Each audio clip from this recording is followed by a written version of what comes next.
பத்மமெனத்திகள் பைங்கடல் உந்தன் பல்லவமே விரலும் பாவனமாகிய பைந்துவராடை பதிந்தமரும் கழுகும் முப்பரிநூறொடு முன்கையிலேந்திய முக்கோள் தன்னழகும் முன்னவர் தந்திடு மொழிகள் நிறைந்திடு முறுவல் நிலாவழகும் கற்பகமே விடு கருணை பொடிந்திடு கமல கண்ணழகும் காரிசி தங்கடல் சூடிய முடியும் கனநர்சிக முடியும் எப்பொழுதும் இதிராஜன் வடிவழகு என் இதயத்துள்ளதால் இல்லையெனக்கெதிரி இல்லையெனக்கெதிரி இல்லையெனக்கெதிரே.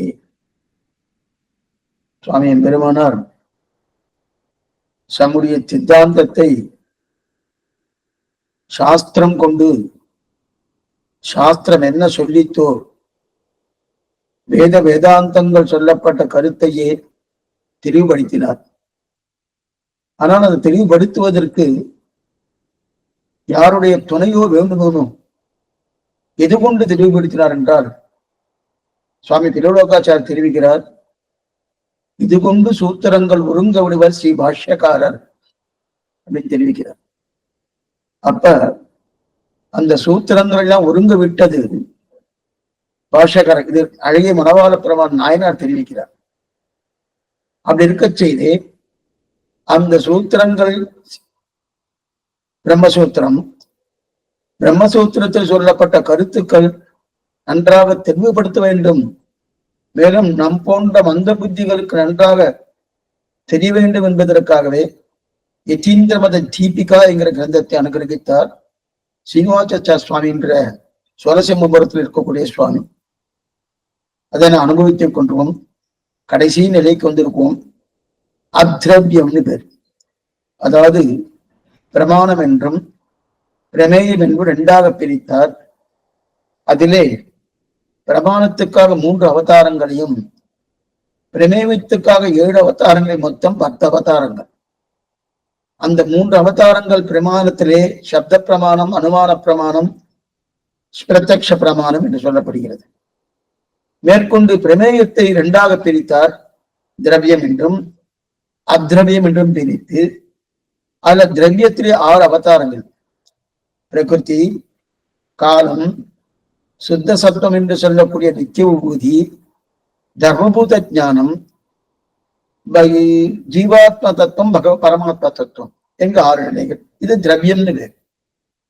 அத்ரவியம் என்பது ஒரே ஒரு அவதாரிக வைத்திருக்கார். அந்த அத்ரவியத்தை தான் இப்ப நம்ம அனுபவித்துக் கொண்டிருக்கிறோம். அந்த அத்ரவியத்திலே என்னென்ன உண்டுன்னு பார்த்துட்டு இருக்கோம்.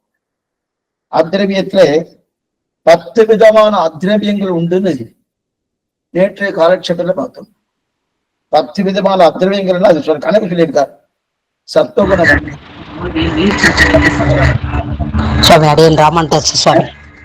சப்தஸ்பர்ச ரூபரச கந்தங்கள் என்ன, சம்யோகம் என்ன, சக்தி என்ன, இது இத்தனையும் சேர்ந்து 10 அத்ரவியங்கள் கணக்கு வச்சிருக்கார். அதுல சத்தம், ரஜசு, தமசு, சப்தஸ்பர்ச ரூபரசகந்தம், சம்யோகம், சக்தின்னு. இதுல சப்தஸ்பர்ச ரூபரசகந்தங்களை அனுபவிக்க பெற்றோம். அது அத்ரவியம்னு எப்படி வந்துட்டோம்னா, ஏற்கனவே அந்த திரவியத்தில் எடுத்திருக்கும். திரவியத்தில் எடுத்துப்பட்டது அது தன்மாத்திரையாக. ஆனா இங்க எடுக்கப்பட்டது வர்ணமாக நேற்று காலட்சேபத்துல பார்த்திருக்கோம். அதை முடிஞ்சிருச்சு. அதுக்கப்புறம் அடுத்தபடியாக சப்தஸ்வரியம் ஒண்ணு முடிஞ்சோடனே அதுக்கப்புறம் அடுத்தது சத்தரஜ குணம் 3. அதுக்கப்புறம் சப்தம் எடுக்கிறார். சப்தம் இந்த இடத்துல இந்த சப்தஸ்பர்ச ரூப சப்தங்கள் தான் நம்ம பார்த்து முடியும். சரி, அதுல இதுல என்ன தெரிவிக்கிறாங்க, சப்தத்துடைய நிலை என்ன? ஏன்னா சப்தஸ்பர்ச ரூபரச கந்தம் என்று சொல்லிக்கணும். அதான் இங்க என்ன பண்ணார் ஏது பண்ணார் நம்ம பார்த்துட்டோம். சப்தம்னா அந்த சப்தத்தை 3ஆ பிரிக்கிறார். ஆனா அதுக்கு முன்னாடி ஒரு விஷயம் சொல்றேன். நம்முடைய காதால கிரகிக்கிறோமோ, நம்முடைய காதால கிரகிப்பது சப்தம். அதைத்தான் இங்க ஒருத்தர் சொன்னார். என்ன சொன்னார்னா, வைகுண்டத்தில் இருக்கக்கூடிய திவ்யமான சப்தத்தை என்னுடைய காதால கிரகிக்கலாமா? ஏன்னா இங்க என்ன தெரிவிக்கிறார்னா, ஸ்ரீவைகுண்டத்தில் இருக்கக்கூடிய சப்தம் இருக்கணும், அந்த சப்தத்தை இது விஜாத்தியம்னு தெரிவிக்கிறார். விஜாத்தியம்னா அந்த சப்தத்தை இங்க சொல்லல, இந்த லோகத்தில் இருக்கக்கூடிய சப்தத்தை தான் நம்முடைய காதால கேட்கணும் தெரியுடைய. ஏன்னா உடனே ஒருத்தர் கேட்பார், அப்ப அங்க இருக்கிறது என்னால கேட்க முடியுமான்னா அது கேட்க முடியாது. ஏன்னா அது உண்டுன்னு சொல்லியாச்சுன்னா வியாப்தியே போயிடும். அதான் தருது. அப்ப அந்த சட்டமே தப்பா போயிடும். அதற்காக தான் சுவாமி ஜாக்கிரதையா என்ன பண்றாருன்னா, விஜாத்தியமாக இருக்கிற சப்தத்திலிருந்து மாற்றி இருப்பதை மட்டும் சொல்கிறேன் தெரிவிக்கிறார். விஜாத்தியமாக இருக்கிற சப்தத்திலிருந்து, அது சஜாத்தியம் விஜாத்தியம் வேறு. ஸ்ரீவைகுண்டம் என்பது நித்திய விபூதி. நித்திய விபூதி இருக்கக்கூடிய சப்தம் இப்ப நமக்கு கேட்குமானா கேட்காது. அது அங்க போனா கேட்கப்படுது, அது வேற விஷயம். இங்கே அது கேட்குமானா அது கேட்க போறது கிடையாது. அதான் விஜாத்தியமாக இருக்கிற சப்தத்திலிருந்து மாற்றி இருப்பதை மட்டும் சொல்கிறேன். அப்படின்னா ஸ்ரீவைகுண்டத்தில் இருக்கக்கூடிய சப்தம் இந்த காது கிரகிக்காது. ஸ்ரீவைகுண்டத்தில் இருக்கக்கூடிய அந்த சப்தம் இந்த காது அங்க போனா கிரகிக்குது. உடனே அங்க போனாலும் கிரகிக்கதான் கேட்கணும். அங்க அப்ராகிருதமான திருமேனி, அங்க போனா கிரகிக்கப்படுது. ஆனா இங்க கிரகிக்கணும்னா கிரகிக்காது. ஏன்னா காது சப்தத்தை கிரகிக்கணும்னா இந்த லோகத்துல இருக்கிறத தான் கிரகிக்கும் தவிர, அதனால காது சப்தத்தை கிரகிக்காது. இது சப்தத்துக்கு உண்டான நிலை. ஆக சப்த ஸ்பரிச ரூப ரச கந்தம் பேர். இப்ப இது தன்மாத்திரையா திரவியத்துல சேர்த்தோம். அது இது இந்த வர்ணமா சேர்த்திருக்கணும். இத சேர்க்க கிடையாது. சப்தமோ ஸ்பர்சமோ ரூபமோ ரசமோ கந்தமோ சேருமானா ஒண்ணுக்கு ஒண்ணு சேருமான சேராது. ஆனா அங்க என்ன பண்ணிட்டு அந்த சப்த தன்மாத்திரைகளே மாறி மாறி இணைச்சு ஆகாசமாச்சு அப்படின்னு அங்க பார்த்தோம். அதனால அது திரவியத்துல சேர்க்கப்பட்டது, இது அத்ரவியத்துல சேர்க்கப்பட்டது. இந்த சப்தத்தை பார்த்தோம். அதுக்கப்புறம் சப்தத்தை அதுக்கப்புறம் ஸ்பரிசம். ஸ்பரிசம் இருக்கணும். இந்த ஸ்பரிசம் எப்படி இருக்குன்னா, இந்த ஸ்பரிசத்தை மூணா பிரிக்கிறார். ஸ்பரிசத்தை மூணா பிரிக்கிறார். ஸ்பரிசம்னால தொடு உணர்ச்சி. தொடு உணர்ச்சின்னா நம்ம தொடரணும், கையால் தொடரும், இல்ல மற்ற விதம் தொடரும் வச்சுக்கோங்க. அந்த தொடு உணர்ச்சி தான் ஸ்பரிசம்னு. இத மூணா பிரிக்கிறார். சீதள உஷ்ண அனுபயம் அப்படின்னு மூணு. சீதளனா குளிர்ச்சி, குளிர்ச்சியா இருக்கக்கூடிய தன்மை. உஷ்ணம்னா வெப்பமாக இருக்கக்கூடிய தன்மை. அனுபயம்னா இரண்டுமே கிடையாது, உஷ்ணமாவும் இல்லை குளிர்ச்சியாவும் இல்லாம இருக்கு இல்லையா, இது ரெண்டுமே இல்லாம இருக்கிறதுக்கு. அப்ப தண்ணீர்ல இருப்பது குளிர்ந்த ஸ்பரிசம். தேஜஸ் பதார்த்தமாக இருக்கக்கூடிய நெருப்புல இருப்பது உஷ்ணமான ஸ்பர்சம். ஆனா இந்த ரெண்டும் இல்லாம இருக்குமோனோ, உஷ்ணமா வெப்பமாகவும் இருக்காது, குளிர்ச்சியாகவும் இருக்காது. அந்த மாதிரி பதார்த்தம் உண்டான்னா பூமியிலையும் காத்திலையும் உஷ்ணமும் இல்லை குளிர்ச்சியும் இல்லை. இந்த பூமியை தொட்டு இருக்குமோனோ உஷ்ணமா இருக்கா இல்ல, குளிர்ச்சியா இருக்கா இல்ல. உடனே நீங்க கேட்கலாம், சாமி வேற வேற திவ்ய தேசத்துலாம் போனோம், இப்ப காஷ்மீர்லாம் போனோம், அதெல்லாம் சில்லுன்னு பூமியை சில்லு இருக்கலாம். அதை எடுக்கலைங்க, பொதுவா நம்ம தேசத்துல எடுத்துட்டாங்க. இது சொன்ன பூமி, பொதுவா பூமி எதனால இருக்கு, குளிர்ச்சியா இருக்காது, உஷ்ணமாவும் இருக்காது. அதே போல பூமி மட்டும் இல்ல, காற்றும் அதே தான். காற்றும் அதே மாதிரிதான், உஷ்ணமாவும் இருக்காது, குளிர்ச்சியாவும் அதே மாதிரி குளிர்ச்சியாவும் இருக்காது. ஆனா இந்த மாதிரிதான் ஒரு மண் கட்டி இருக்கு இல்லையா, மண் கட்டி இல்ல ஒரு பானைய நெருப்புல சுட்டோம்னு வச்சுக்கோ, அந்த நெருப்புல சுட்டோன்னு அது உஷ்ணமா இருக்கணும், அது உஷ்ணமா இருக்கணும். அப்ப தலிகை பண்ணினா அந்த தலிகை பண்ணக்கூடிய பாத்திரம் உஷ்ணமா இருக்கணும், அது சூடு ஏறுறதனும், அந்த சூடு ஏற்படுத்தணும். அந்த சூடு ஏற்படுறது எதனால ஏற்படுறது, வெப்பத்தின் மிகுதியால இது ஏற்படுறதுனும். அதே ஒரு வாயு காற்று இருக்கணும், காத்த நெருப்பு மூட்டினா சூடு ஏறுமா, ஏறாது. காத்த நெருப்பை ஏற்றிருக்கேன் சுவாமி அப்படின்னு சூடு ஏறுமானா அது சூடு ஏறாது. ஆனா பானைக்கு சூடு ஏறும், பானைக்கு சூடு ஏறும்னா சூடு ஏறும் அப்படின்னு தெரிவிக்கிறார். சப்த ஸ்பரிசம். சப்தம் என்றால் ஆகாசத்தில் சொல்லப்பட்ட சப்தம். அந்த சப்தம் நம்முடைய காதால கிரகிக்கிறோம். அந்த காதால கிரகிக்கக்கூடிய சப்தத்தை ஸ்ரீவைகுண்டத்தில் இருக்கக்கூடிய சப்தத்தை கிரகிக்க முடியாது, கிரகிக்க முடியாது. அதத்தான் என்ன தெரிவிக்கிறார், இத கொஞ்சம் ஜாகிரதையா விஜாத்தியமாக இருக்கிற சப்தத்திலிருந்து மாற்றி இருப்பதை மட்டும் சொல்கிறேன் தெரிவித்தார். சப்தமாச்சு, ஸ்பரிசம் ஆச்சு. அதுக்கப்புறம் சப்த ஸ்பரிசம். இதுக்கு மேல ரெண்டாவது சப்தம்னு சொன்னாலே என்ன ஆகும்னா அது ஆகாசத்துக்கு உண்டான குணம் சப்தம்.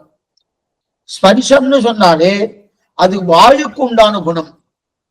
தொடு உணர்ச்சி காத்தை எப்படி உணர முடியும்? பார்த்து உணர முடியுமா? கேட்டு உணர முடியுமான்னா அதெல்லாம் முடிய முடியாது. தொடு உணர்ச்சியான வரலாம். தென்றல் காற்று வீசுறது எப்படி சுவாமி என் மேல வந்து படுறதுணும். அப்ப ஸ்பரிசம் வாயுக்கு உண்டான குணம், சப்தம் ஆகாசம் ஹோன்னு இருக்கணும், அந்த ஆகாசத்துக்கு உண்டான குணம் சப்தம்னு கிடையாது. அடுத்தது இப்ப ரூபம். ரூபம் என்பது அக்னிக்குண்டான குணம். ரூபம் என்ன? ரூபம்னு சொன்னாலே அக்னிக்குண்டான குணம். அப்ப ரூபம் என்று கண்ணு இந்திரியங்களை மட்டும் கிரகிக்கக்கூடிய நல்ல எக்ஸலண்டா ஒண்ணு எடுத்துட்டா. ரூபம்னா என்னது? ஏதோ ஒண்ணு பார்க்கணும். அது எப்படி பார்ப்போம்? நம் கண் என்கிற இந்திரியால மட்டும்தான் கிரகிக்க முடியும். இப்ப நம்ம என்ன பார்த்துட்டு இருக்கோம்னா அத்ரவியத்தை பார்க்கிறோம். திரவியம் இல்ல, அத்ரவியம்னா உபாதானத்துவம் கிடையாது, சேர்க்கை இல்லாத. நேற்றுக்கு நிறைய பார்த்துருக்கோம் நம்ம நேற்றுக்கு. அதெல்லாம் கொஞ்சம் ஞாபகம் வச்சுட்டா தான் உண்டு. அப்ப உபாதானத்தை இல்லாதது திரவியம், உபாதானத்தோடு கூடியது இருக்கு இல்லையா? இப்ப அத்வைத்தத்தை பார்த்துட்டு இருக்க போனோம். அப்படி இருக்கச்சு இப்ப இந்த இடத்துல எப்படி இருக்கு? அதாவது இப்ப சப்த ரூபம் எப்படி தான் இருக்கும்? பல பல பலவன் இருக்கு, பல பல பலவன் இருக்குன்னு சொல்ற போனோம். ரூபம், அந்த ரூபம் எப்படி இருக்கு? மஞ்சளா இருக்கும், சிவப்பா இருக்கும். அந்த ரூபம் வச்சுட்டா இத கண்ணுதான் கிரகிக்கும். மஞ்சளா இருக்கக்கூடியதை கண் கிரகிக்கிறது, சிகப்பா இருக்கக்கூடிய ஒரு தன்மையை கண் கிரகிக்கிறது. அதே இப்ப ஒரு எக்ஸாம்பிள் கொடுக்குறேன். இப்ப ஒரு சுவாமி வந்தார், ஜெய சுவாமி வந்தார். அவர் வறட்சி அட்சதை எடுத்துட்டு வருவார். அட்சதை கொண்டு வராருன்னு இப்ப அட்சதைய அது இருக்கு, அது என்ன பண்ணிக்கும்? அதுல மஞ்சள் கலந்துருக்கும். அப்ப மஞ்சள் அந்த அட்சதையில ஆசிரியத்திருக்கும். அப்ப அட்சய இப்ப நம்ம பார்க்கறச்சே அட்சதையை தான் கிரகிக்கிறோம். அதாவது கண்ணால் மட்டுமே ரூபம் கிரகிக்கப்படுகிறது என்கிறோம்னா அது எதனால்னா அரிசியை கொண்டு என் கையில கொடுக்குறாச்சுக்கேன், கையில கொடுத்தா அது அரிசின்னு கண்ணுக்கு தெரியாது, நல்லா தெரியாது. ஆனா மஞ்சள் என்கிற நிறம் எதை ஆசிரியத்து இருக்குமோ அது கண்ணால் கிரகிக்கும், ஸ்பரிசமும் கிரகிக்கும். நல்லா பாருங்க, கண்ணால் கிரகிக்கக்கூடிய மஞ்சள் நிறத்தையும் கிரகிக்கிறது, அதே போல அரிசியும் கிரகிக்கிறது கண்ணால். ஆனா அந்த மஞ்சள் கண் மட்டும்தான் கிரகிக்கும், ஸ்பரிசம் கிரகிக்குமானா கிரகிக்காது. எப்படின்னு சொல்றேன், கொஞ்சம் குழப்பமா இருக்கு. ஒன்னும் குழப்பமே இல்லை. அக்ஷதை கையில கொடுத்துருக்கேன், கையில கொடுத்துட்டு கண்ணை பார்க்க கூடாதுன்னு சொல்லிட்டேன். அக்ஷதை கையில கொடுத்த உடனே உங்களுக்கு கண்ணை பார்க்காம இப்ப தொடு உணர்ச்சி இருக்கணும், அதுதான் ஸ்பரிசம். தொடு உணர்ச்சி இருக்கணும், ஸ்பரிசம் வந்துருச்சு. உடனே சுவாமி இது அரிசி சுவாமி, கண்ணை பார்க்கப்படாது, கண்ணை மூடிட்டு இது கையில கொடுத்துருக்கு, இது அரிசி சுவாமின்னு சொல்லிடுறேன் பார்க்காமையே. அதே இது மஞ்சளோடு கூடின அரிசி அக்ஷதைன்னு சொல்ல முடியுமா? சொல்ல முடியும். அது கண்ணால பார்த்தாதான் சொல்ல முடியும். அதைத்தான் கடைசி சொல்றேன். இப்ப மஞ்சள் அரிசின்னு சொல்ல முடியும், மஞ்சளோடு கூடிய அக்ஷதைன்னு சொல்ல முடியுமானா அது கண்ணால பார்த்தாதான் சொல்ல முடியும். அப்ப அதுக்கு ஸ்பரிசம் கிடையாது. அதுக்குதான் அதைத்தான் அங்க சொல்லிட்டு இருக்கேன். அப்பன்னா அக்ஷதை இருக்கும்போது மஞ்சள் ஆசிரியத்திற்குமானோ அந்த அக்ஷதை தான் கிரகிக்கிறது கண்ணு. கண்ணால் மட்டுமே ரூபம் கிரகிக்கப்படுகிறது என்றால் என்கிறோம். ஆனா எதனால் என்றால் அரிசியை கொண்டு வந்து கையில வைக்கிறேன்னா அரிசின்னு கண்ணுக்கு தெரியுது. ஆனா மஞ்சள்ங்கிற நிறம் அதை ஆசிரியத்து இருக்குமோ அந்த கண்ணும் கிரகிக்கும்னா ஸ்பரிசம் கிரகிக்கும். ஆனால் மஞ்சள் என்பதை கண் மட்டும்தான் கிரகிக்கும், ஸ்பரிசம் கிரகிக்காது. நம்ம தொடு உணர்ச்சியாலே இது மஞ்சள்னு சொல்ல முடியுமா? சொல்ல முடியாது. தொடு உணர்ச்சியால இது அரிசின்னு சொல்ல முடியும், தொடு உணர்ச்சியால மஞ்சள்னு சொல்ல முடியுமானா இருக்காது. அப்ப கையில அக்ஷதை போட்டு தேய்ச்சா கைக்கு மஞ்சள் தெரியாது, ஆனா கைக்கு அரிசி தெரியும். அரிசி தெரியுமோ? இதனால்தான் ரூபம் கண்ணாலே மட்டும் கிரகிக்கப்படுகிறது. ரூபம் எப்படி கண்ணாலே மட்டும் கிரகிக்கப்படுது. என் கண்ணாலே மட்டுமே என்கிறேன்னா அந்த ரூபம் எந்த திரவியத்தை ஆசை இருக்குமோ அதை விளக்கணுன்ற. எந்த திரவியம் மஞ்சள் என்கிற திரவியத்தை ஆசை இருக்குமோ அதை விளக்கணுன்றார். அப்ப அந்த திரவியத்தை கண்ணும் கிரகிக்கும், ஸ்பரிசமும் கிரகிக்கும் அப்படிங்கிற. ஆனால் அந்த திரவியத்துக்கு இருக்க வர்ணத்தை கண் மட்டும்தான் இருக்கும். அது ஸ்பரிசம் கிரகிக்க அந்த திரவியத்தை அந்த திரவியம் அக்ஷதை இருக்கணும். அந்த அக்ஷதையில இருக்கக்கூடிய மஞ்சளை கண்தான் பார்த்து மஞ்சள்னு சொல்ல முடியுமே தவிர ஸ்பரிசம் தொடு உணர்ச்சியால் அதை மஞ்சள்னு சொல்ல முடியுமான்னு சொல்ல முடியாது அப்படின்னா. அதனால்தான் அதுக்கு ரூபம்னு பேரு. அதனால்தான் இப்ப அந்த ரூபத்தை 4 வகையா பிரிக்கிறார். அந்த ரூபத்தை 4 வகையா பிரிக்கிறார். சீத, ரக்த, பீத, கிருஷ்ணா. தமிழ்லயே சொல்றேன், இதுல சான்ஸ்கிரிட். சீத, ரக்த, பீத, கிருஷ்ணா. சீதன்னா வெண்மை, ரத்தன்னா சிவப்பு, பீத்தன்னா மஞ்சள், கிருஷ்ணனா கருப்பு.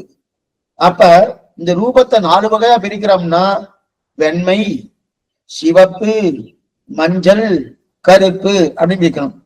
இப்ப தண்ணீர் எப்படி இருக்கும்? தண்ணீர் வெண்மை, நம்முடைய வெண்மை நம்ம சொல்றோம். நம்முடைய சம்பிரதாயம், அதாவது சனாதன தர்மத்திலே தண்ணீருக்கு நிறம் உண்டு, குணம் உண்டு. சனாதன தர்மத்திலே தண்ணீருக்கு நிறம் உண்டு, குணம் உண்டு. ஆனா அந்த தண்ணீருக்கு வாசனையோ நிறமோ கிடையாதுன்னு விஞ்ஞானிகள் சொல்லிட்டு இருக்கா. தண்ணீருக்கு வாசனையோ நிறமோ குணமோ எதுவுமே கிடையாது அப்படின்னு விஞ்ஞானி சொல்லிட்டு இருக்கா. நிறமோ வாசனையோ கிடையாதுன்னு இருக்கா. ஆனா சனாதன தர்மத்தின் பிரகாரம் தண்ணீருக்கு வாசனையும் உண்டு, நிறமும் உண்டு. இப்ப தண்ணீர் வெண்மையா இருக்குன்னு சொல்லணும். சரி, அப்பனா இது சாஸ்திரம் உண்டு. அப்ப வாசனை நிறம் உண்டு அப்படின்னு தெரிகிறத. ஒவ்வொரு நதி தீர்த்தத்தும் ரசம் இருக்கு. ஒவ்வொரு காவேரி தீர்த்தம்னா அதுக்குடைய ரசமே வேறு. அதே நம்ம தென்னீர் பொன்னி திறக்கையா அடிவர கொள்ள கொள்ளும், இது காவேரி. தாமிரவர்ணி தீர்த்தம்னா அதுக்கு ஒரு ரசம் உண்டு. அங்க இருக்கிறவரெல்லாம் எங்க தீர்த்தம் தான் சுவாமி, இந்த தீர்த்தம் மாதிரி வருமா அப்படின்னு. ஆனா என்ன இருந்தாலும் தாமிரவர்ணி தீர்த்தத்துக்கு உண்டான வைபவமே ஒரு தனி தட்டு தான். ஏன்னா நம்ம வேட்டியெல்லாம் கொண்டு போய் தொகைக்கிறோம் வச்சுக்கோங்க. துவைச்சாச்சுன்னா சோப்பே போட வேண்டாம், எதுவும் போட வேண்டாம். அங்க சோப் போடுறது அனுமதி கிடையாது. இன்னைக்கு எந்த நதியிலையும் சோப் போடப்படாது, அப்படியேதான் துவைக்கணும். சோத்தாச்சுன்னா வெளுத்து போயிடும். தாமிர பரணி நன்னா வெளுத்து விடும். அந்த சக்தி அந்த தாமிரம். அப்ப ஒவ்வொரு நதிக்கும் ஒவ்வொரு நிறம், ஒவ்வொரு நிலை உண்டோனும், ஒவ்வொரு நிறம் உண்டு, வாசனை உண்டு, ஒவ்வொரு நிறம் உண்டோனும். இது அவன் விஞ்ஞானிகள் இல்லைன்னு சொல்லிட்டு இருக்கா. அப்ப தண்ணீர்னு சொன்னாலே என்ன தெரியுது? அதுக்கு என்ன தெரியுது? நிறம். அப்ப வெண்மையும் தெரியறதோனும். அப்ப ஒவ்வொரு நதிக்கும் அநேகம். அந்த கோயம்புத்தூர்ல சிறுவாணி தீர்த்த மாதிரி என்ன சுவாமி இருக்கும் அப்படின்னு சில பேர் சொல்றாரு. பாஸ்ட் வந்தான் அநேகமா எனக்கு பாட்டில் எல்லாம் தீர்த்தம் கொடுக்கறதா அதுதான் கொடுக்குறா என்ன. அப்ப தண்ணீர்ல வெண்மை இருக்கு.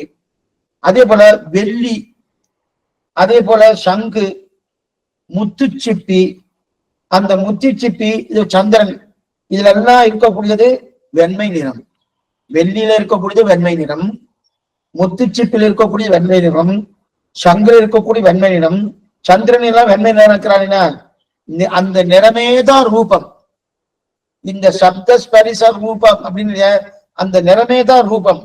அப்படின்னா நிறம் என்றால் பளபளப்பு இருக்கு இல்லையா, அந்த பளபளப்பே அதுவேதான் ரூபம். நான் ரூபம்னா என்ன நினைக்கிறோம்? உருவம்னு நினைச்சுட்டு இருக்கோம். ரூபம்னா உருவம்னு அர்த்தம் பண்ணிவிடாது. இங்க ரூபம் என்றால் உருவத்தை சொல்லல. உருவம் என்று சொன்னாலே திரவியமே போயிடும். இப்ப நம்ம பார்க்கறது அத்ரவியம். அத்ரவியம்னா சேர்க்கை இல்லாதது. அப்ப அத்ரவியத்தை பார்க்கும்போது அது ரூபம் வராது. அப்ப என்ன நிறத்துக்கு தான் ரூபம்னு பேரு. அந்த நிறம் சேருமானா சேராது. அப்ப நம்ம அத்ரவியமா இருக்கு இல்லையா, உருவம்னு வந்துட்டாலே திரவியமா போயிடும். அப்ப நாம் இப்ப பேசுவது அத்ரவியத்தை பற்றி. வெண்மை என்பது அத்ரவியம். அப்ப வெண்மை முதல் நிலை, அதான் சீதன்னர். அடுத்து சிவப்பு. சிவப்புன்னு என்னது சொல்ற? நெருப்பு. நெருப்பே சிவப்பதான் இருக்கு. செம்பருத்தி புஷ்பம். செம்பருத்தி புஷ்பம் நிறைய பேர் பார்த்துக்கணும் இல்லையா, சபா குசுமம்னு சொல்லுவா. அந்த செம்பருத்தி புஷ்பம், அந்த செம்பருத்தி புஷ்பம் அது மாதிரி இதெல்லாம் இது எல்லாம் தெரியுது. அப்ப பந்து ஜீவன் என்ன ஒரு புஷ்பம், அந்த புஷ்பம். புஷ்பராகம், புஷ்பராகம் கல் இருக்கணும், அந்த கல்லு. பவளம் இதை போல இருக்கிறதெல்லாம் என்ன? இதெல்லாம் சிவப்பு வர்ணத்தோடு கூடியது.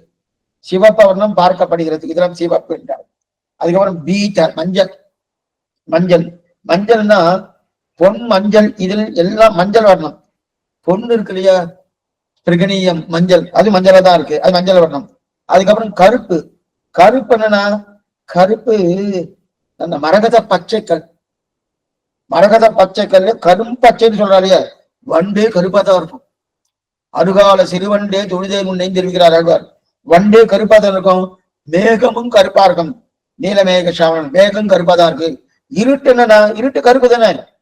அருகம்புல்லும் கருப்பா தான் இருக்கும். கருப்பா தானே. இதுல முதலாதான் கருப்பு வரணும். ஆக இதுல என்னன்னா, ஸ்ருதியில மஞ்சள் வர்ணத்தை தனியா எடுக்கல. அந்த மஞ்சள் வர்ணத்தை சிகப்போடு சேர்த்துட்டா. ஏன்னா இந்த சிகப்போடு சேர்த்தபடியாலே, ஆனா இங்க ஒரு எடுத்திருக்காருன்னா நாலா பிரிச்சிருக்காரு. ரூபத்தை நாலா பிரிச்சிருக்காரு. வெண்மை, சிவப்பு, மஞ்சள், கருப்புன்னு. ரூபம்னா இங்க உருவத்தை சொல்லல, வர்ணத்தை சொல்றது நம்ம முதலே பார்த்துட்டோம். வெண்மையத்தான் ரூபம்னு சொல்றதுன்னு தெரிவித்தார். அதுல மஞ்சள்ன்றது சாஸ்திர சம்பந்த சாஸ்திரம் மஞ்சள் அதை எடுக்கல. ஆனா அது வந்து சிவப்புலையும் சேர்த்துட்டான்னு இருக்கும். அதனால மஞ்சள் வர்ணத்தை சிகப்போடு சேர்த்துறான். இப்ப இத வந்து மறுபடியும் வேறு விதத்தில் ரெண்டா பிரிக்கிறார். வேறு விதத்துல இந்த ரூபத்தை ரெண்டா பிரிக்கிறார். பாஸ்வரம், அபாஸ்வரம்னு ரெண்டு. சுவாமி இதெல்லாம் தெரிஞ்சுக்கணுமா, என்னென்னவோ சொல்லிட்டு இருக்காரு, இதெல்லாம் எங்களுக்கு ஒண்ணும் புரியல. ஒண்ணும் இல்லை, இதெல்லாம் எழுதி வச்சிருக்கார், பின்னாடி வச்சு நல்லா புரியும். பாஸ்வரம் அபாஸ்வரம்னு. பாஸ்வரம்னா நல்லா பிரகாசிக்கிறது, அபாஸ்வரம்னா பிரகாசிக்காது. இப்ப தேஜஸில் இருக்கக்கூடிய ரூபம் ஒளிவிடும். அக்னி சிவப்பா இருக்கணும், அது ஒளிவிடுறதும் அதுல பளபளப்பு இருக்கு. இப்ப அக்னி நல்லா பளபளப்பா இருக்கு, ஒளி விடுறது. அது சிகப்பு, இன்னொரு சிகப்பு இருக்கு, ஸ்ரீசூர்ணம் இருக்கணும். இது பளபளக்கிறதா சாமி? அதெல்லாம் பளபளக்க வராது, அதான் ஒளி விடுறதே கிடையாதுன்னு. அப்ப இது ஒளிவிடுதுன்னு. ஆக பூமியில் தண்ணீரிலும் இருக்க வர்ணம் ஒளிவிடாது, பிரகாசிக்காது. அப்படித்தான் நாலு. பூமியிலும் தண்ணீரிலும் இருக்கக்கூடிய வர்ணம் ஒளிவிடுமா, பிரகாசிக்குமா? பிரகாசிக்க. அப்படிதான். அப்ப இந்த நாலு மட்டும் இல்லாமல் அஞ்சாவது இருக்குன்னு தார்க்கிகன்னு ஒரு மதத்தவன் அஞ்சாவது இருக்குன்னு தெரிகிறான். இந்த நாலும் சேர்ந்து சித்திரரசம் என்று ஒன்று உண்டாகும் அப்படின்னு நம்ம சொல்றோம்.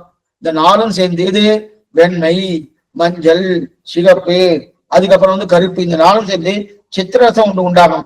அந்த சித்திர ரூபம் ஒன்று உண்டாகிறதுனோ அந்த சித்திர சந்தன் உண்டாகும் என்கிறார். ஆனா அப்படின்னு கிடையாதுன்னு சுவாமி சொல்லிட்டார்.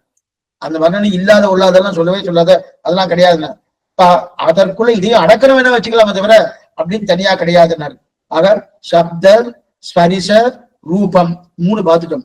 சப்தம் என்றால் நம்ம முதல்ல என்ன பார்த்தோம்? சப்தத்தை காதால கேட்கிறோம், சீவை கூட்டத்துல கேட்கறது இங்க கேட்காது, இங்க காதால கேட்க சப்தம். சப்த ஸ்பரிசம் தொடு உணர்ச்சியாலே பாக்குறோம்.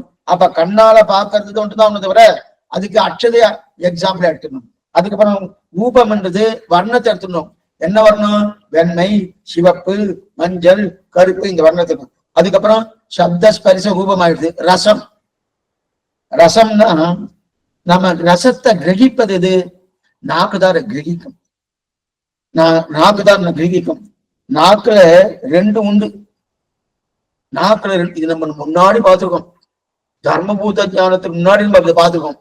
இந்த நாக்குல ரசத்தை சப்த ஸ்பரிச அங்க பார்த்துருக்கோம். அங்க பாக்கறது இந்த ரசம்னா என்னன்னு பார்த்துருக்கோம். இருக்கு, மறுபடியும் சொல்றேன். என்னன்னா நாக்குல ரெண்டு வகை உண்டு. நுனி நாக்குல ஒண்ணு, உள்நாக்குல ஒண்ணுன்னு உண்டு. நுனி நாக்குல ஒண்ணு, உள்நாக்குல ஒண்ணுன்னு இருக்கு. ரசம் எல்லாம் நுனிநாக்குல வச்சா சில பேர்லாம் சாமி எப்படி இருக்கு, சரியா இருக்கா பாருங்க, சரியா இருக்கா பாருங்கன்னா, பெருமாளுக்கு கண்டறலை பண்ணிட்டு அப்புறம் சரியா இருக்கா பாருங்கன்ற அவசியமே இல்லை. அவர் கண்டறலை பண்ணியாச்சுன்னா சரியா இருக்குன்னு தான் அர்த்தம், மத்தது கிடையாது. இருந்தாலும் பார்க்கணும்னு சில பேர்லாம் சொல்லிட்டு இருக்கணும். அப்ப அது நுனி நாக்குல தான் பார்க்கணும், நுனி நாக்குல வைக்கணும். ஆனா நம்ம பேசுறதும் பேசுறதெல்லாம் அடிநாக்கிலிருந்து வரணும். ருச்சியை பார்ப்பது நுண்ணு நாக்கிலிருந்து, பேச்சு வந்து அடிநாக்கிலிருந்து. என்ன புரியுது? என்ன பண்ணிக்கோ, ஏன்னா ரெண்டும் மாறப்படாது, மாறித்தானே வம்பு. அப்ப பேச்சு அதெல்லாம் உள்ளுக்குள்ளந்து பேசுறால, மனப்பூர்வமா பேசுறால, நெஞ்சால பேசுறால, இதெல்லாம் கேட்கிறாளோ அது அடிநாக்கு. அப்ப அடிநாக்கோட பேசணும். ஒருத்தர் பேச்சுவதற்கு உண்டான இந்திரியங்களுக்கு நாக்குன கீழ்நாக்குல தான் இருக்கும், அடிநாக்குல தான் இருக்கு. ஆனா நுனி நாக்குல தான் சக்கரவங்களை கொடுத்தாரு. என்னமா இருக்கு, என்னமா இருக்கு திருவள்ளிக்கணி சக்கரவங்கள், ரொம்ப ரசமா இருக்கு, ரசமா இருக்குன்னு நுனிநாக்குல வச்சுட்டு தான் பார்த்தோம். அப்ப நுனிநாக்கு என்பது நமக்கு ரசத்தை காட்டி கொடுக்கக்கூடிய நாக்கு, நுனியில இருக்கிறது. அது உள்நாக்கு பேச்சுவதற்குண்டான இந்திரியம் அந்த உள்நாக்கு. நாவினால் வைத்து இன்பமெய்தினேன் அவ்வளா தெரிவிக்கிறா இல்லையா? நாவினால் வைத்து இன்பம் வேணா, நாக்கு நாக்கு உள்நாக்கு வச்சுதான் இன்பம் எய்தினேன்னு தெரியுது. ஆனா அவர் சொல்றது உள்நாக்குன்னு சொல்லல. நாவினால் வைத்து இந்த மனசக்காயம் இல்லாம நான் பண்ணேன்ற இருக்கட்டும். அதனால இப்ப சக்கர பொங்கல் ரசம் தெரியறதும் அது வெளிநாக்கு, வெளியில இருக்க நாக்கு. உள்நாக்கு பேச்சு சாமர்த்தியம் உள்நாக்குன்னு. இந்த ரசம் இப்ப 6 வகைப்படும். ரசத்துல எல்லாமே நமக்கு தெரிஞ்சதான், தெரிஞ்ச விஷயம்தான். நம்ம ஏதோ புதுசா ஏதோ கத்துக்கணும் இல்லை. சப்த ஸ்பரிச ரூபம்னா அடைய சொன்னது எல்லாமே உங்களுக்கு தெரியும். இப்ப இந்த ரசம் இருக்கணும், அது 6 வகைப்படும். என்ன சுவாமி 6 வகை? ஒண்ணும் கட்டவே இல்லை. இனிப்பு, புளிப்பு, உவர்ப்பு, கசப்பு, காரம், துவர்ப்பு. அறுசுவை உணவுன்னு சொல்றோமோனு, அறுசுவை உணவுன்னு சொல்றோமோனு. ஆனா நம்ம சம்பிரதாயத்துல அறுசுவை உணவு எது தெரியுமா? எது தெரியுமா? ஆண்டாவுடைய திருப்பாவை அன்றைய உலகம், அதுதான் அறுசுவை உணவு. அன்றைய உலகம் அளந்தாய் அடி போற்றி, சென்றங்கு தெனிலங்கை செற்றாய் திரள் போற்றி, கொண்டை சகடம் உதைத்தாய் புகழ் போற்றி, கண்டுகுறிலாய் எரிந்தாய் கடல் போற்றி, குண்டு குடையாய் எடுத்தாய் உணம் போற்றி அப்படின்னு 6 சொல்றா இல்லையா? அந்த 6 தான் அறுசுவை உணவு. அப்பனா அடி போற்றி, திரள் போற்றி, கடல் போற்றி, வேல் போற்றி, குணம் போற்றி, புகழ் போற்றி. இது அறுசுணவு. இதுக்குதான் நாவுக்குண்டான ஷட்ரசம்னு சொல்லுவா, ஷட்ரசம்னு சொல்லுவா, ஷட்ரச அன்னம்னு சொல்லுவா. அதுதான் அறுசுவை உணவு. ஆனா இப்ப நம்ம என்ன பார்த்துக்கோம்? இனிப்பு, புளிப்பு, உவர்ப்பு, கசப்பு, காரம், துவர்ப்பு அப்படின்னு சொல்லிருக்காங்க. நாம நாட்டுல நித்தியம் தவற வேண்டியது இது இந்த அறுசுவை உணவாக இருக்கக்கூடிய திருப்பல்லாண்டு. அதுவும் பல்லாண்டு தான். இது ஆண்டாவுடைய திருப்பல்லாண்டு, அன்றைய உலகம். அதை நித்தியம் சேவிக்கணும். இப்ப இனிப்பு முதல்ல எடுத்துக்கணும். இனிப்புன்னா என்னது? இனிப்பு என்னது? பால்ல இருக்கிறது இனிப்பு, வெள்ளத்துல இருக்கிறது இனிப்பு, அதே போல கரும்புல இருக்கிறது இனிப்பு. கரும்புல இருக்கக்கூடிய இனிப்பு, பால்ல இருக்கிறது இனிப்பு, வெள்ளத்துல இருக்கிறது எல்லாம் இனிப்பு. புளிப்பு எது சுவாமி? புளிப்பு எது? ஒண்ணும் இல்லை. புளிப்புன்னா புளிப்பா இருந்தமான மாங்காய் புளிப்பு, அதே போல நெல்லிக்காய், நெல்லிக்காயும் புளிப்பு தான், துவப்பு கிடையாது. நெல்லிக்காய், மாங்காய் புளிப்பு, இன்னும் என்னென்ன புளிப்பு பதார்த்தம் எல்லாம் சேர்த்துக்க வேண்டியதுதான் புளிப்புன்னு அர்த்தம். அதுக்கப்புறம் உவர்ப்பு.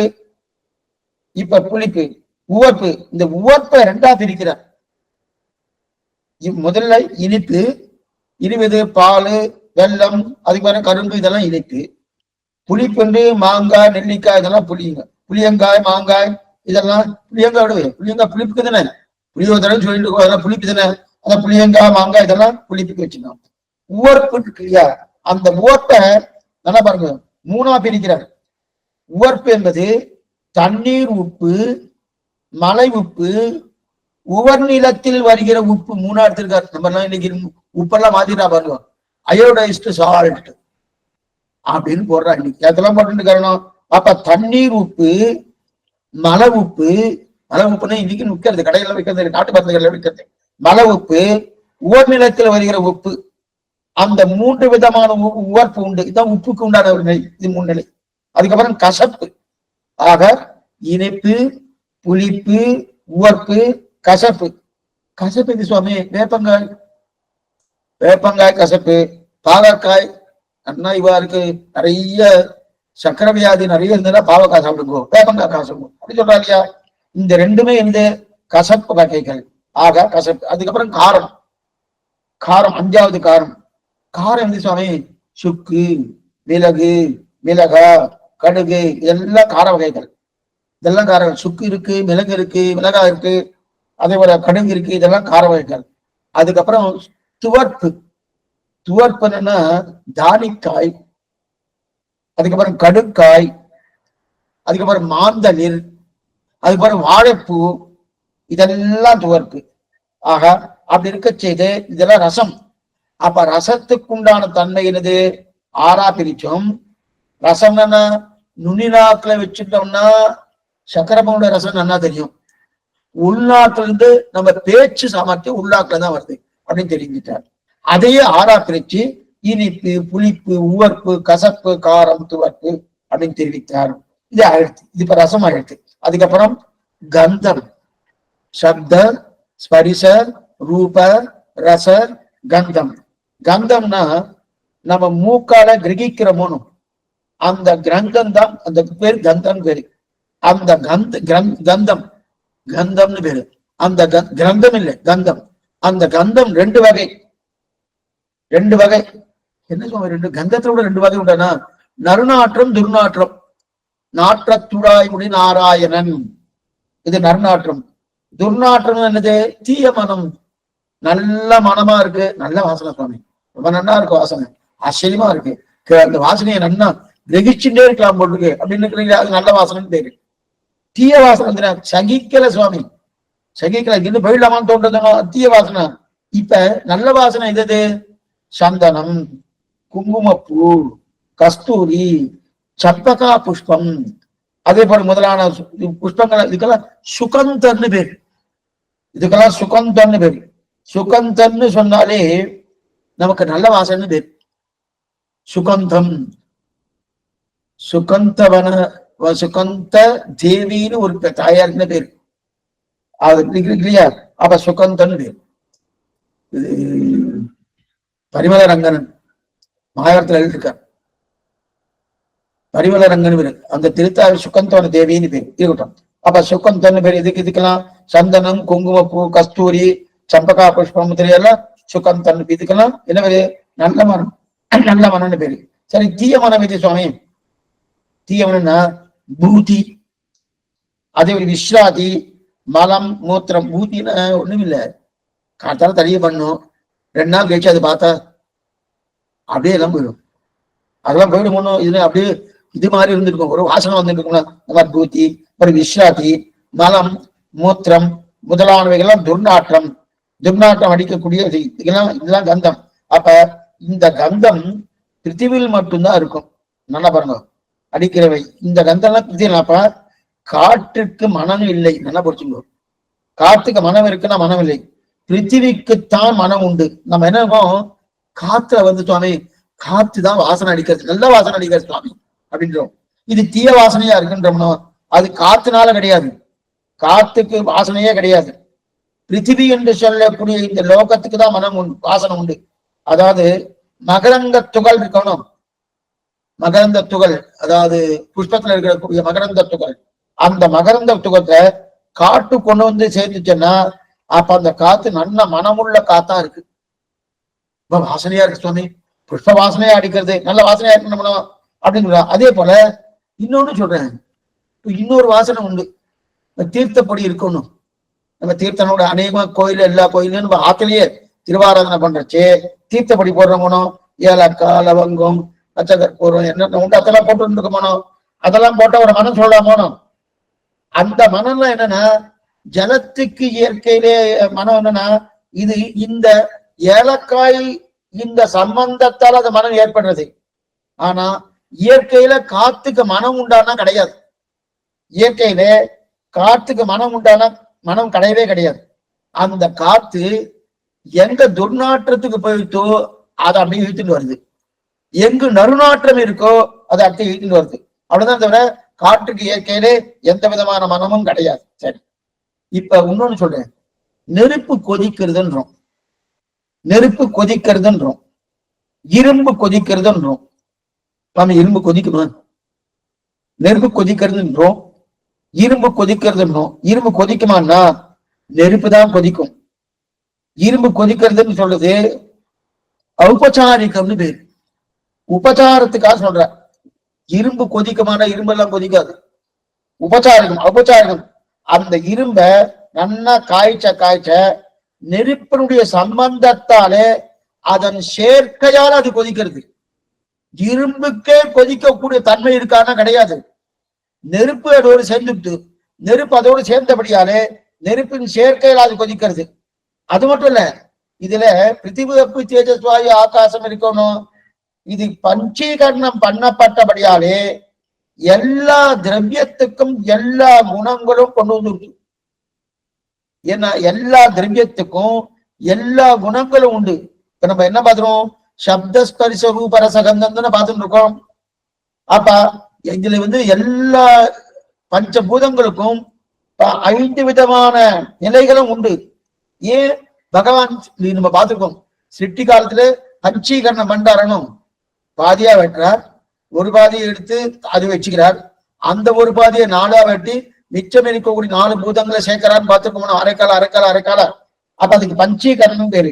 அந்த பஞ்சீகரணம் பண்ணப்பட்டபடியாலே ஒவ்வொரு திரவியத்திலும் 5 குணங்கள் சேர்ந்து இருக்கும். ஆனால் பிரதானமா இருக்கிறது எது? பிரதானமா இருக்கிறது சப்தம்னு சொன்னாலே அது ஆகாசம் தான் பிரதானம். ஸ்பரிசம்னு சொன்னாலே வாயுதான் பிரதானம்.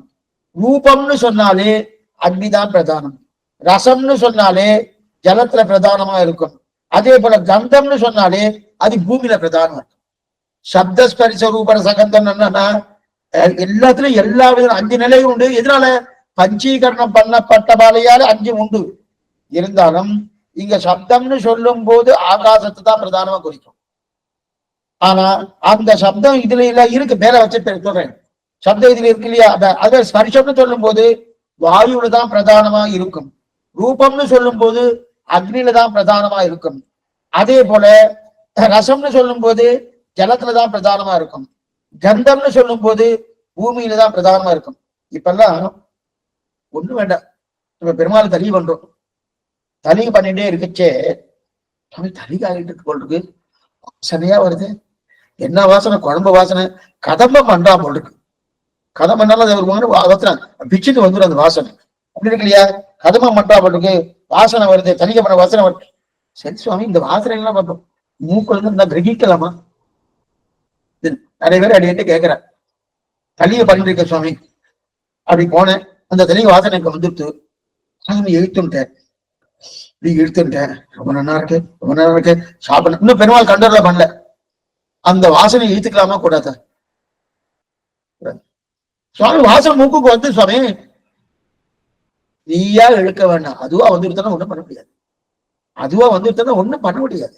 இப்ப வாசனை வராம இருக்குன்னா மூக்கு இருக்காது, வாசனை வந்துட்டுதான் இருக்கும், வராம இருக்காது. ஆனா வாசனை வருதே, இந்த வாசனை பிடிக்கலாமே சொல்லி அங்க 2 நிமிஷம் நின்றுட்டு இழுத்து பத்திர இந்த வாசனை என்ன அனுபவிக்கலான்னு அது கூடாது. பெருமாள் கண்டர்ல பண்ணதுக்கு அப்புறம் தான் அது வரணும். இதுக்கு சொல்ல, இப்ப எதுக்கு சொல்ல வந்தேன்னா, இப்ப தலிகை பண்றோம், அந்த வாசனை வருது இல்லையா? அந்த வாசனை ஆயிடுச்சு. இப்ப தலிகை ஆயிடுச்சுன்னு சொல்றீங்க, அந்த வாசனை வருதுன்றா இல்லையா? அந்த வாசம் பிருத்திவிலிருந்து வந்த பொருட்கள் நெருப்பின் சம்பந்தத்தால் வாசனை வருது. அந்த வாசனை எதனால தெரியுமா வருது? அதுக்கா இயற்கையா வாசனை கிடையாது, நெருப்பின் சம்பந்தம் இருக்கணும். இந்த மண்ணிலிருந்து தான் வந்து, பிருத்திவி தான் மண்ணு. இந்த மண்ணிலிருந்து வரக்கூடிய பொருட்கள், அது பருப்போ, அது எத்தனை தானியங்கள் இருக்கு, அந்தந்த தானியங்களுக்கு தகுந்த மாதிரி அந்தந்த வாசனை வருதோன்னு. அந்தந்த எல்லா தானியம் பிருத்திவிலிருந்து, இதுல இருந்தாவனையும் இந்த இதுல இருந்தா வருது, இந்த பூமியில இருந்தா வருது. அந்த பூமியுடைய சம்பந்தமும் பிருத்திவியுடைய சம்பந்தமும் நெருப்புடைய சம்பந்தம் ஏற்பட்டபடியதான் அந்த வாசனை வருது அப்படின்னு தெரிகிறார். இது அந்த வாசனை. இப்ப இதுல நையாயிகன்னு ஒருத்தன், அவன் என்ன பண்றான், இத 2 வகையா பிரிக்கிறான். நையாய் இந்த மாதிரி நிறைய வரும், 1 2 இல்ல. அடைய கடைசியில சொல்றாரு, இந்த சுவாமி என்னென்ன புஸ்தகத்தை எடுத்து எழுதி வச்சிருக்க நிறைய விஷயங்கள் அப்படி நிறைய விட்டுருக்கேன்னா இன்னொரு 20 காலம் போயிடும். அதான் எழுதணும்னா இன்னும் கொஞ்சம் சில தடவை கொஞ்சம் சிரமமா இருக்கும். சிரமமா இருக்குன்னா நமக்கு இன்னும் உள்ளுக்குள்ள டீப்பா போயாச்சுன்னா கொஞ்சம் புரியாத இப்பவே சிலதெல்லாம் நம்ம சில பேர்லாம் சொல்றாங்க, கொஞ்சம் சில புரிய மாட்டேன்றது சுவாமினா, சரி கொஞ்சம் போக போக புரியும் அப்படியே வச்சுக்க வேண்டியதான். இது சொல்ல வந்தேன்னா, இப்ப இந்த நையாயிக 2 வகை சொல்லிக்கிறாங்க. தீரு பாகவாதிகள், பிடர பாகவாதிகள் 2 வகை. தீரு பாகவாதிகள், பிடர பாகவாதிகள் 2 வகை எடுக்கிறாங்க. இப்ப புரியறதுக்காக மண்ணை வச்சுன்னு கொலை பண்றோமோனோ, மண்ணை வச்சுன்னு குடம் பண்றோமோனோ, நாம் சொல்வது மண் மாறி குடம் ஆயிடுச்சுன்றோமோனோ, மண் மாறித்து மண் மாறி குடம் ஆயிடுச்சுன்னு சொல்றோமோனோ சொல்லணும். ஆனா நையாயிகள் சொல்றது அப்படி இல்லை, அப்படி இல்லை. மண் அப்படியே பொடி பொடியாகி அதற்கு கீழ்நிலைக்கு போறது. பொடி பொடியாய் அது கீழ்நிலைக்கு போய் அது அணு அளவுக்கு வந்து அதன் பிறகு அது மொத்தமா புது குணத்தை எடுத்துக்கொண்டு புது குடம் உருவாருதுன்னு. நாம அப்படி சொல்ல, சாஸ்திரம் அப்படி சொல்லவே இல்லை. சாஸ்திரம் என்ன சொல்றது? மண்ணு மாறுறது, மண்ணை உபாதாரத்துன்னு பார்த்து போனோம். மண்ணு மாறுறது, மண்ணு மாறினபடியால அது கூட மாறுதுன்னு சொன்னோம். ஆனா அவர் அப்படி இல்லை, மண்ணு மாறுது வாசம் தான். எப்படி மாறுது தெரியுமா? பொடி ஆயிடுச்சு, அணு வரைக்கும் போறதும். அணு அளவுக்கு வந்து அதன் பிறகு மொத்தமா புது குணத்தை எடுத்துட்டு புது குணம் ஆறுதான். இதைத்தான் தீருன்னு தீரு பாகவதின்றான்னா, மண்ணெல்லாம் நன்னா உதிர்ந்து அணு அளவுக்கு வந்து மீண்டும் சேர்ந்து உருவாகி குணமாறுது. இதான் தீரு பாகவாதிகள். அத போல பிடரபாகவாதிகள் ஒன்று. பிடரம்னா குடம், குடனம். அந்த குடத்தினுடைய பழைய குணங்கள்லாம் அழிந்து, அதாவது நான் சொல்றது மணலின் குணம் தான் குடமாறுதல் இருக்கணும். மணல் இருக்கணும், அந்த மண்ணு, அந்த மண்ணின் குணம் தான் குடமாறுதுன்றோம். ஆனா நையாயுதம் சொல்றது என்ன சொல்றேன்னா, மண் துவய அணு ஆறுது, துவய அணு திருஷ்ட அணு ஆறுது. அப்ப அணுக்கள் ஒவ்வொரு அணுவா மாறி மாறி முதல் அணு, 2ஆம் அணு, 3ஆம் அணு, 4ஆம் அணு, இந்த மாதிரி அழி அதன் குணங்கள் எல்லாம் அழிஞ்சு மீண்டும் அணுக்கள் எல்லாம் ஒன்னா சேர்ந்து என்ன அவன பிரகாரம் சிருஷ்டிப்பது, இந்த பிரபஞ்சம் உருவாவது பிரம்மம் இல்லை, அவன் பிரகாரம் அணுக்கள் தான் உருவாகுதுன்னு. இதெல்லாம் நம்ம பின்னாடி பார்க்க போறோம். எங்க பார்க்க போறோம்னா, முதல் சீயை பத்தி இப்படி 2வது திருவாய்மொழி குறைஞ்சு அங்க நம்ம பார்க்கணும். இது சொல்லணும்னா அதெல்லாம் இதான் குடமாறுதுன்னு நினைக்கிறான். ஆனா இதைத்தான் திரும்பிடுற. அப்ப அணுக்கள் சேர்ந்து புது குணத்தை எடுத்து குடமாறுதுன்னா இப்படி எல்லாம் ஆகாதுன்னு சுவாமி சொல்றாரு. அதெல்லாம் ஏன்னா எதுக்குமே ஞானம் இருக்கக்கூடிய தன்மை இருந்தா தான் எந்த வஸ்துவும் உருவாகும். ஒரு வஸ்து உருவாடுறதுனாலே ஞானம் இருக்கக்கூடிய தன்மை தான் இருக்கணும். ஞானம் இல்லாத தன்மை தனக்குத்தானே உருவாகுமானா உருவே ஆகாது, உருவே ஆகாது. இதுக்கு ஒருத்தர் சொன்னார், இல்லையே சுவாமி, இப்ப சாமானிய மஞ்சள் இருக்கு, அதே மாதிரி சுண்ணாம்பு இருக்கு, இந்த ரெண்டையும் கலந்தா என்ன வரும்? சிகப்பா இருக்கும். நான் சிகப்படல ஊத்தினேன்னா இல்லை, மஞ்சளையும் சுண்ணாமும் கலந்தேன், சிகப்பா எடுத்தணும். இப்ப வந்துடுத்து, நான் ஒண்ணுமே பண்ணலையே. மஞ்சளையும் சுண்ணாமும் ஒருத்தர் கலந்து இருக்காருன்னு. இப்ப மஞ்சள் தனியா இருக்கு, சுண்ணாம்பு தனியா இருக்கு, அதுவே சிகப்பாகுமா? ஆகவே ஆகாது. அப்ப ஞானம் இருக்கக்கூடிய ஒருத்தர் பண்ணாதான் அது முடியுமே தவிர, ஞானம் இல்லாதவர் பண்ணா அது பிரயோஜனம். எதுக்கு சொல்ல வந்தேன்னா, அதனால அவர் சொல்றதெல்லாம் ஒத்துக்க முடியாது அப்படிதான் தெரிவிக்கிறார். ஆக இதெல்லாம் ஆகாதுன்னு சொல்ற, அதெல்லாம் பாகபேதத்தால் மாறுதல் உட்படுகிறது, அவ்வளவுதான் தவிர நீ நினைக்கிற மாதிரி கிடையாது. ஆக சத்துவகுணம் என்ன, ரஜோகுணம் என்ன, தனோகுணம் என்ன, சப்த ஸ்பரிச ரூப ரச கந்தம் 8 ஆயிடுச்சு. மம்பு 10ஆ பிரிச்சிருக்கணும், நிறைய இருக்கு, இன்னும் 10ஆ பிரிச்சிருக்கணும், 8 ஆயிடுச்சு. இனிமே சையோகம்னு பேர். சம்யோகம், சையோகம். இது சையோகம் என்றால் 6 திரவியத்தில் இருக்கும். இந்த கீழம்ப 6 திரவியத்திலும் சம்யோகம் இருக்கும். அதாவது 6 திரவியம் எது? பிரகிருதி, முன்னாடியும் பார்த்துருக்கோம். முதல்ல பிரமாணம், பிரமேயம். பிரமாணத்தை 3ஆ பிரிச்சுட்டோம், பிரமேயத்தை 7ஆ பிரிச்சோம். அதுல 6 திரவியங்கள் வந்துட்டோம். அந்த 6 திரவியத்திலும் சையோகம் உண்டுன்றார். சையோகம்னா சம்பந்தம். இது பிரகிருதி, காலம், சுத்த தத்துவம், தர்மபூத ஞானம், ஜீவாத்மா, ஈஸ்வரன். இந்த 6 இடத்திலும் சம்யோகம் இருக்கும். சம்யோகம் என்றால் 2 அல்லது அதற்கு மேற்பட்ட வஸ்து சேர்ந்து இருப்பது. சம்யோகம் என்ன அர்த்தம்னா 2 அல்லது அதற்கு மேற்பட்ட வஸ்து சேர்ந்து இருப்பது.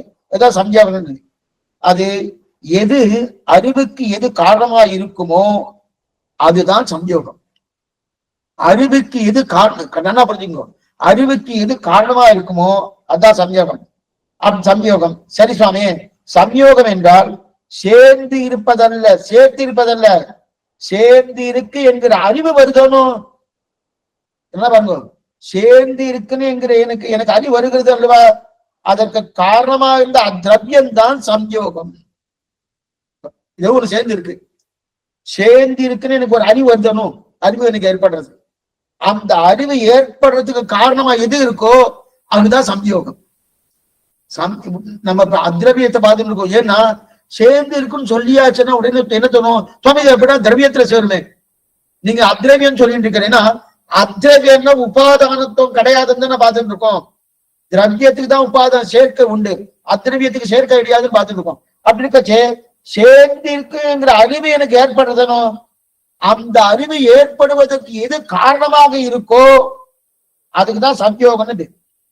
அதுக்குதான் சம்யோகம்னு பேரு. அந்த வரியது காரணமா இருக்காது, அதுதான் சம்யோகம். அது அத்ரவியம் தெரிகிறார். அந்த சம்யோகம் அத்ரவியம். அப்ப அத்ரவியம் ஆனா திரவியம் சேர்ந்து இருக்கு, ஆனா திரவியம் சேர்ந்து இருக்கு. சரி, ஆக சாமான்யமாக 6 திரவியங்களும் திரவியம் சேர்ந்து இருக்கும். ஒரு பொருள் ஒரு இடத்துல சேர்த்தும் மற்றொரு இடத்துல சேராமலும் இருக்கலாம். இந்த பாருங்க, சேர்றதுன்னு வச்சுக்கோ. சேர்றதுன்னா இப்ப ஒரு பேனா இருக்கு, அது என் கையில எடுத்துட்டேன், கையில பேனால பிடிச்சிட்டு இருக்கணும்.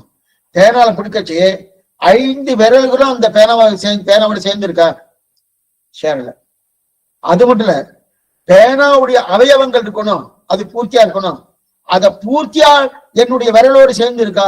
இல்ல, என்னோட விரலோடு சேரல. அதான் தெரிவிக்கிறார். அப்ப சேர்ந்தும் இருக்கலாம், சேராமலும் இருக்கலாம். அதாவது ஒரு பொருள் இன்னொரு பொருளோடு பூர்த்தியாக சேர்ந்தும் இருக்கலாம், சேராமலும் இருக்கலாம். இது ரெண்டுமே விரோதம் கிடையாது. ஏன்னா சேர்ந்து இருப்பதுதான் காரணமாக அதற்கு சம்யோகம்னு சொல்லிட்டா, அப்ப மொத்தமே சேர்ந்து இருக்கணும்னு நினைக்காது. மொத்தமே சேர்ந்து இருக்காது. ஒரு பகுதி சேரும், ஒரு அம்சம் சேர்ந்திருக்கலாம், மற்ற அம்சங்களா சேராமலும் இருக்கலாம். சேர்றதுன்னா என்ன அர்த்தம்? சேர்றதுன்னா என்ன அர்த்தம்? இவரோட கலந்து இருக்காரு, அவ்வளவுதான். தவிர பூர்த்தி அப்படியே கலந்து விட்டுன்னு அர்த்தமான கிடையாது. பேனாவை பிடிச்சால இந்த கை விரல்கள் எல்லாமே அதுல சேர போதா? கிடையாது. அதோட பேனாவுடைய அவயவங்கள் ஃபுல்லா நான் பிடிக்கிறேன்னா கிடையாது. அதனால அப்படி இருக்கலாம். அப்ப மற்ற அதனால ஒரு சில அம்சங்கள் சேரலாம், சில அம்சங்கள் சேராமல் இருக்கலாம். அதனால ஒண்ணு விரோதம் கிடையாது. அப்பதான் இது சயோகம் எதுக்கு சொல்லிட்டு இருக்கேன்னா இதனால சொல்லிட்டு ஒண்ணு விரோதம் கிடையாது. அப்ப இப்ப இந்த சயோகத்தை 2ஆ பிரிக்கிறார். இந்த சயோகம் அப்படி போயிட்டே இருக்கு, ஒண்ணு கஷ்டமே இல்லை. வேணுன்னா காரிய சயோகம், அகாரிய சயோகம்னு 2 பேர்.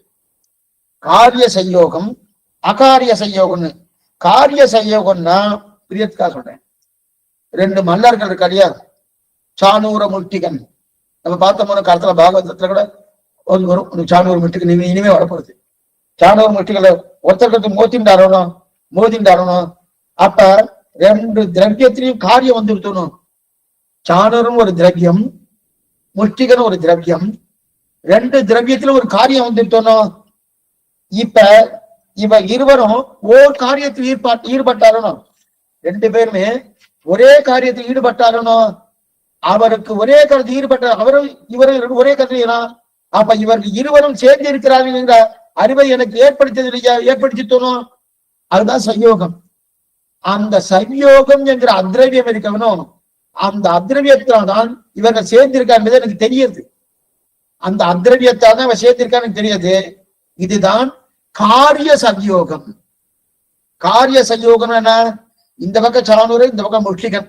ஒண்ணுத்துக்கு ஒண்ணு 2 பேரும் கண்ணனை கொலை எடுத்துக்கா. 2 பேரும் கண்ணன் நடுவில் இருக்கான். அவன் 2 பேரும் பேச்சு வச்சுட்டான். ஒருத்தர் பேச்சுவாதம் பண்ணிட்டு என்ன பண்ணிட்டா, 2 பேரும் நேர கொண்டு கண்ணனை கொண்டு முடிப்போம். இடிச்ச உடனே நீ இந்த பக்கம் இடி, நான் இந்த பக்கம் அடிச்சிடறேன், கண்ணன் நசுங்கி அங்கேயே பிராணம் போயிடும் அப்படின்னு பேசி வச்சுட்டா. கண்ணனுக்கெல்லாம் அதெல்லாம் ரொம்ப சாமர்த்தியம். அவர் நடுவில் இருந்து கிளை வந்துட்டார். 2 பேரும் இடிச்சுட்டாரணும். இதுக்குதான் காரிய சயோகம்னு பேர். ஏன்னா இருவரும் காரியத்தில் ஈடுபட்டிருக்கா. 2 பேருமே காரியத்தில் ஈடுபட்டிருக்காரு இல்லையா? அதனால காரிய சயோகம் பேரு. அப்ப சயோகம் ஏற்படும், ஈடுபடலாம். சரி சுவாமி. ஆனால் காரியம் இப்ப காரிய சயோகத்திலே 2 விதம் இருக்கு. திருப்பி இதுலயும் இருக்கா? ஆமா, காரிய சயோகத்துல 2 விதம் இருக்கு. புரியத்துக்கா சொல்றேன். எப்படின்னா, ஒரு பட்சி, ஒரு பறவை நேர கரையில வந்து உட்கார்ந்து, ஒரு பறவையில வந்து நேர கிளை வந்து, இப்ப பறவைக்கும் அந்த மரத்துடைய கிளைக்கும் சம்பந்தம் வந்துடுச்சு, சயோகம் வந்துடுச்சு. சயோகம் தானே உண்டு. ஆமா, அந்த பட்சிக்கும் அந்த பறவைக்கும் அந்த எந்த கிளையில வந்து உட்கார்ந்து இருக்கோ அதுக்கு 2 பேரும் சம்பந்த சயோகம் வந்து இருக்கணும். இப்ப இதில் கிளை இதா பண்ணித்த, கிளை ஒண்ணுமே பண்ண, அது இருக்கிறபடி அப்படியே இருந்துட்டு இருக்கு. பட்சி தான், அந்த பறவை தான் என்ன பண்ணுது, அது இந்த கலையோடு சம்பந்தத்தை தான் ஏற்படுத்தி கொண்டது. ஆனா மல்லர்கள் அப்படி கிடையாது. ரெண்டு பேருமே பிரயத்தனம் பண்ணா. சானூர்னு இந்த பக்கத்துல வரான், முட்டிகளும் இந்த பக்கம் வரான். ரெண்டு பேரும் முட்டி கொள்ளும் போது அதுல கிரியை வந்து தோணும், ரெண்டு பேரும் கிருவை வந்து தோணும். அதனால அந்த கிரியை வந்தபடியே காரிய சயோகம். ஆனா இதுல இப்ப பட்சி வந்ததுன்னு அப்ப கிளை ஒண்ணு வேலையே பார்க்கலையே, அந்த மரத்து கிளையதான் வேலை பார்த்துதான் பார்க்கலையே, பறவை மட்டும் வந்து இந்த கிளையோடு சேர்ந்து தோணும். இதுவும் காரிய சயோகம் தான். இதுவும் அதான் காரிய சயோகத்தை ரெண்டா பிரிச்சாரணும். ஒண்ணு, ரெண்டு பேருக்கும் காரியம் பண்ணி கொண்டு சேர்றது காரிய சயோகம். ரெண்டு பேரும் பண்ணாம மரத்துடைய கிளை அப்படியே இருக்கு, பறவை மட்டும் வந்து உட்கார்ந்துட்டு இருக்கணும். ஆனா அந்த பறவைக்கும் மரக்கிளைக்கும் சம்பந்தம் இருக்கணும். இதுவும் காரிய சயோகம் தான் தேவை. இது தவிர மூணாவது ஒண்ணு இருக்குன்னு நையாயிகம் சொல்றான். சயோகத்தில் சயோகம், சயோகத்தில் சயோகம்னு நையாயிகம் சொல்றான். ஆனா அதெல்லாம் ஒத்துக்கலை, சுவாமி ஒத்துக்கலை. ஏன்னா புரியத்துக்காக சொல்றேன். ஒரு காகிதத்தை எடுத்தேன், என் கைக்கும் காகிதத்துக்கும் சயோகம் ஏற்பட்டது.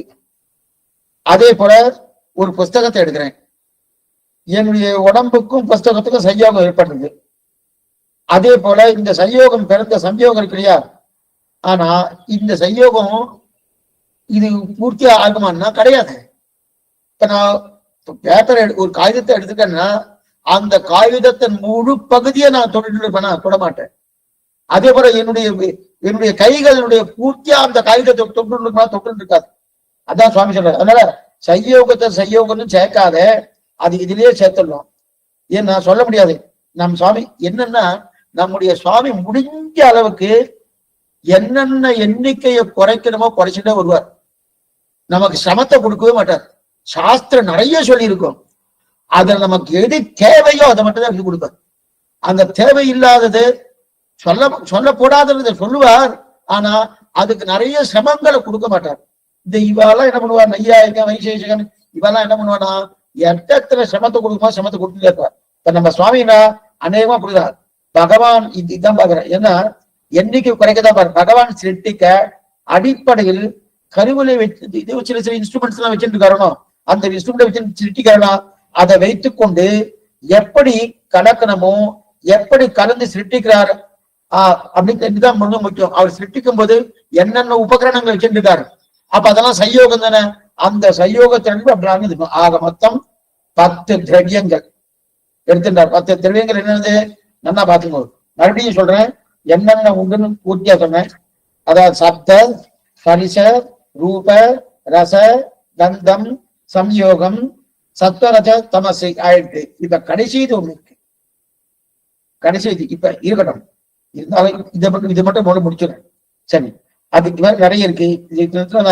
இப்ப அடிப்படையில ஓர் அத்ரவியத்துக்கு சேர முடியாதுன்னு இது வரைக்கும் பாத்துக்கோம். ஆனா அதற்குள்ளேயே சேர்த்து விடலான்னு தான் இது வரைக்கும் சொல்லியிருக்காரு. சரி, இப்ப காரிய சயோகம் பார்த்துட்டோம். இன்னொன்னு இருக்கு அகாரிய சயோகம். இன்னொன்னு அகார சயோகம்னா புரியத்துக்காக ஒரு விபுத்திரவியமும் இன்னொரு விபுத்திரவியம் சேருது. ஒரு விபுத்திரவியம் விபூதி என்ன விபு, ஒரு விபுத்திரவியம் இன்னொரு விபுத்திரவியம் சேரதனும் அப்ப காரியமே பண்ண முடியாது. பிரம்மமும் காலமும் சேர்றது, பிரம்மமும் காலமும் சேர்றதுனும் பிரம்மமும் பிரகிருதியும் சேர்ந்து இருக்கணும். பிரகிருதி பிரம்மத்தோடு எப்போதும் ஒட்டின்னு இருக்குதுன்னு, அதனால பிரம்மத்தோடு எப்போதும் ஒட்டிட்டு இருக்கிற முடியாது விசிஷ்ட பிரம்மம்னு சொல்றோம். அப்ப விசிஷ்ட பிரம்மம் சொல்லணும். அப்ப அந்த பிரகிருதி விபு, காலம் விபு, அந்த விபு திரவியம் பிரம்மம் என்கிற விபுவோடு சேர்ந்து இருக்கணும். விபுவால் காரியமே பண்ண முடியாது. ஏன்னா விபுன்னா எங்கும் வியாபித்திருக்கு, எங்கும் வியாபித்திருக்கக்கூடிய தன்மை காரியம் பண்ண முடியுமானா ஒண்ணு. ஏன்னா இங்கிருந்து போகணுமே, அங்க இல்லைன்னா இங்கிருந்து போகணும். தண்டா பண்ணுங்க. விபு விபு நம்மள அனுசுரூபமா இருக்கும். இங்க இல்ல சுவாமி, அங்க இல்ல, அதனால இங்க கிளம்பி போறேன்னு. விபுவான தன்மை, பகவான் விபுவான தன்மையனும் எங்கும் நீக்கவர நிறைந்து இருக்கிறானோ விபுவான தன்மை இருக்கிறதுனா பகவான் நகர முடியுமானா பகவான் நகர முடியாது. ஏன் சுவாமி நகர முடியாதுன்னா அங்க இல்லைன்னு இவருக்கு இருந்து அங்க போகணும்.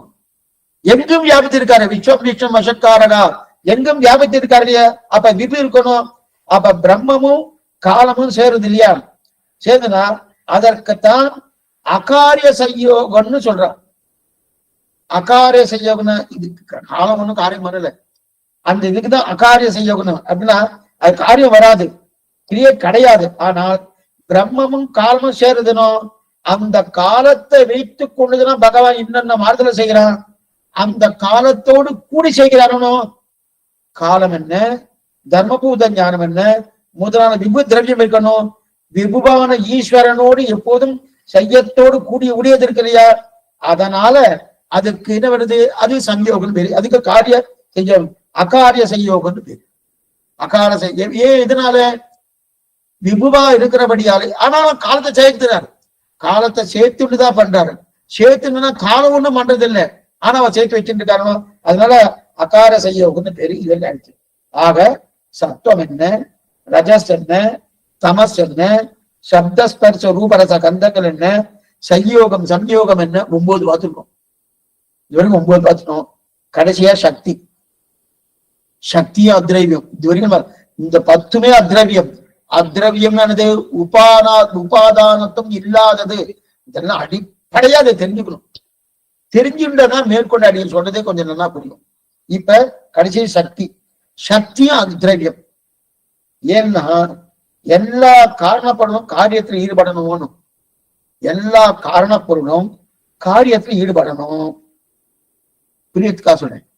நெருப்பு இருக்கு, நெருப்பு சுவாமி நெருப்பு நல்லா குழுகுழுன்னு இருக்க சுவாமி அப்படின்னு சொன்னா வச்சுக்க, அப்ப நெருப்பு உண்டான சக்தி போயிடுத்துன்னு அர்த்தம். அதனால பண்ணும், இதான் சக்தி, இதான் சயோகம், இதுதான் அத்திரவியம். நெருப்பு குழுகுழு இருக்கு சுவாமி அப்படின்னா அப்ப நெருப்புக்குண்டான சக்தி போயிட்டு இருக்கும். அப்ப எந்த ஒன்று நெருப்பை நெருப்பாக இருக்கப்படி வேலை செய்கிறதோ அது சக்தி. என்ன பண்றோம், இதே பண்ணா நெருப்புக்கு தகிக்கிற சக்தி இருக்கு. நெருப்புக்கு, அதாவது எந்த ஒன்று நெருப்பை நெருப்பாக இருக்கப்படி வேலை செய்யறது இல்லையா, அந்த வேலை செய்யக்கூடியதான் சக்தி. சரி சுவாமி, அந்த நெருப்புக்குன்னு ஒரு தனி தகிக்கிற சக்தி இருக்கணும். அதாவது எரிக்கக்கூடிய தன்மை, அந்த எரிக்கக்கூடிய தன்மை தான் சக்தி. சக்தின்னு நம்ம என்ன அடிக்கிறோம் படைக்கிறோம் இது நினைச்சிட்டு இருக்கணும், அது இல்ல. நெருப்பு குழு குழுந்தா அதோட சக்தி போயிடுதுன்னு அர்த்தம். நெருப்பு நல்லா எரிஞ்சுட்டு இருக்கு, அந்த தகிக்கக்கூடிய ஒரு நிலை இருக்கணும், அந்த இதுதான் சக்தின்றாரு. அப்ப எல்லா காரணங்களுக்கும் காரியத்தை செய்யும் ஒரு திரவியம், அந்த அத்ரவியத்துக்குத்தான் சக்தின்னு பேரு. எந்த காரியம் வந்தாலும் அந்த காரியத்தை செய்யறது ஒரு திரவியம் இருக்கணும். அந்த காரியத்தை செய்யறது அந்த அத்ரவியத்துக்கு தான் என்ன பேரு, சக்தின்னு பேரு. இத தர்க்கவாதம் மூலமா பார்க்கலாம், ஆகமத்தின் மூலமா பார்க்கலாம். தர்க்கவாதம்னா சாஸ்திர தர்க்கவாதம் ஒத்துட்டு இருக்கு. தர்க்கவாதத்தின் மூலமா பார்க்கலாம், ஆகமத்தின் மூலமா பார்க்கலாம். இப்ப புரியத்துக்கு ஒரு சாஸ்திர வாக்கியம் ஒண்ணு எடுக்கிறேன். பராஸ்ய சக்திக்கு விவிதைய சூயத்தே சுவாபாவிகி ஞானபல கிரியாச்ச அப்படின்னு புராண வாக்கியம். பரா அஸ்ய சக்திகி அப்படின்னு சொல்றது. இந்த வாக்கியத்தை வைத்துக் கொண்டுதான் சில பேர் என்ன சொல்றா, சாஸ்திரமே பேரு பராசக்தின்னு சொல்லி இருக்கு. சம்ஸ்கிருத ஞானமாவது இருக்கணும், சாஸ்திரமாவது வாசிச்சிருக்கணும், இல்ல முன்னோருடைய கேட்டிருக்கணும். தனக்கு தன்னெஞ்சில் தோதினே சொல்லப்படாது. அங்க அதுக்கு என்னதுமா, பரா அஸ்ய சக்திக்குன்னு பேர். அப்ப பகவானுடைய சக்தி பரா, மிக மேம்பட்டது. பரா அஸ்ய சக்திக்கு, பராசக்தி இல்ல, பரா அஸ்ய சக்திக்கு, பகவானின் சக்தி மிக மேம்பட்டது. பரா மிக மேம்பட்டது. இந்த வரியை பார்த்தோன்னு பராசக்தி சொல்ல ஆரம்பிச்சிட்டா, இருக்கட்டும். அப்ப பராசக்திக்கு இந்த சக்தியை வச்சு கொண்டுதான் சிருஷ்டிக்கிறார் பகவான். இதை வைத்து கொண்டுதான் என்ன பண்றாரு, சிருஷ்டி ஸ்திதி லயம், படைக்கும் தொழில், காக்கும் தொழில், அழுக்கும் தொழில், இந்த மூன்றையுமே இந்த சக்தியை வைத்துக் கொண்டுதான் பண்றார். அப்ப இந்த சக்தி என்கிற அத்ரவியத்தை, சரி சுவாமி இந்த சக்தி இருக்கணும், பகவானுக்கு இருக்கு, இந்த சக்தி நம்மளால பிடிக்க முடியுமா? இது அத்ரவியம், திரவியம் இல்ல, இது ஒன்று கொண்டு சேராதுன்னு பாத்துக்கணும். இந்த சக்தியை நம்முடைய இந்திரியங்களால் கண்ணால பார்க்க முடியுமா, கையால பிடிக்க முடியுமா, மூக்கால முகர முடியுமா, நாக்கால அதை ருசிக்க முடியுமான்னா எதுவுமே பண்ண முடியாது. நம்முடைய இந்திரியங்களால பிடிக்க முடியாது. அதாவது சக்தினை நாம என்ன நினைச்சுட்டு இருக்கோம், சக்தினை நாம என்ன புரிஞ்சுட்டு இருக்கோம், நெருப்பை சக்தின்னு சொல்றோம். நெருப்பு சக்தி இல்லை. நெருப்பை சக்தின்னு சொல்ல, நெருப்பை நெருப்பாக இருக்க வைப்பதற்கு எந்த ஆற்றலோ அது சக்தி. இதை நல்லா பண்ணிக்கோ. நெருப்பை நெருப்பாக இருப்ப வைப்பதற்கு எந்த ஆற்றலோ அதுக்கு ஒரு சக்தி இருக்கு போனோம், அதுதான் சக்தி. நெருப்பை நெருப்பா வைக்கணுமோனோ அதுதான் சக்தின்னு சொல்றோம் இல்லையா.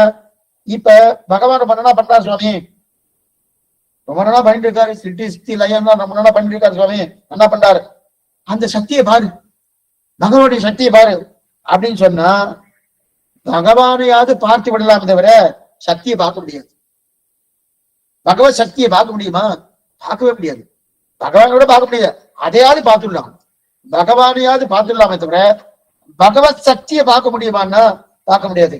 அப்ப அவருக்கு இருக்கக்கூடிய சக்தி நம்முடைய கண்ணுக்கும் நம்முடைய காதுக்கும் அப்பாற்பட்டது. நம்முடைய கண்ணுக்கும் தெரியாது, நம்முடைய காதுக்கும் தெரியாது. அப்ப பெருமாளையே பார்த்தாலும் சக்தியை பார்த்து விட முடியாது. அதனாலதான் அத்தீந்திரியம் அத்ரைவியம். அத்தீந்திரியம் நம்முடைய இந்திரியங்களால பகவானுடைய சக்தியை பார்க்க முடியாது, அது அத்ரைவியம். ஆனா அதே சக்தி இந்த சக்தி இருக்கு இல்லையா, இந்த சக்தி இருக்கு. அதே அந்த சக்தி ஒரு மந்திரம் போட்டு அந்த சக்தியை கட்டுப்படுத்தி நெருப்பு எரிஞ்சுட்டே இருக்கு. ஒரு மந்திரவாதி வந்தார். அந்த மந்திரவாதி வந்தார், ஒண்ணுமே இல்லை, சீதைக்கு சீதோ பவா அப்படின்னு ஹனுமானுடைய வாழை நெருப்பு வச்சுட்டான். ஹனுமான் கொதிக்கணுமோனோ, கொதிக்கவே இல்லை. ஆனா ஊரெல்லாம் எரிஞ்சுட்டு இருக்கு, ஹனுமான் வாழ நெருப்ப, அந்த நெருப்புடைய அந்த சக்தி அது தகிக்கணுமோனோ, தகிக்கவே இல்லை. ஏன் தகிக்கல, ஏதோ ஒரு மந்திரத்தை சொல்லி என்ன பண்ணிருக்கா, அந்த மந்திரம் மூலமா அனுமானுக்கு தகிக்கப்படாத சொல்லியிருக்காரனோ. அப்ப என்ன ஆயிட்டு, மந்திரம் போட்டு கட்டுப்படுத்தினா அந்த நெருப்பு எரியாது. மந்திரம் போட்டு கட்டுப்படுத்த, ஆனா அந்த நெருப்புக்குண்டான சக்தி, அந்த சக்தி தான் ஆற்றல். அந்த ஆற்றல் அது எரியுது, அதான் சக்தி. ஆனா அது ஒரு மந்திரத்தை போட்டு வச்சுக்கேன். சில பேர் மந்திரம் போடுறா, சில பேர் இது குச்சியெல்லாம் வச்சுட்டு அப்படி காமிப்பா. நிறைய திரைப்படத்துலதான் பாக்குறோம் நீங்க, அதெல்லாம் எப்படி காமிக்கிறான்னு யூடியூப் அது வேண்டாம். இது சொல்ல வந்து அந்த மாதிரி கட்டுப்படுத்தினா, மந்திரத்தால கட்டுப்படுத்தினா, மந்திரம் போட்டு கட்டுப்படுத்தினா அந்த நெருப்பு ஏறாது. அப்ப அந்த சக்தி எங்க போயிடுச்சு, நெருப்புங்கிற சக்தி எங்க போயிடுச்சுன்னா, அதாவது மணி ஆசிரியமா எடுத்திருக்காரு சீனிவாசாச்சாரிய சுவாமி, மணி ரத்ன மந்திர ஔஷதங்களாலே தடுக்கப்படாமல் இருக்கும் போது வெளிப்படும் என்கிறார். அந்த வெளிப்படக்கூடிய சக்தி, அதான் அந்த நெருப்புடைய சக்தி.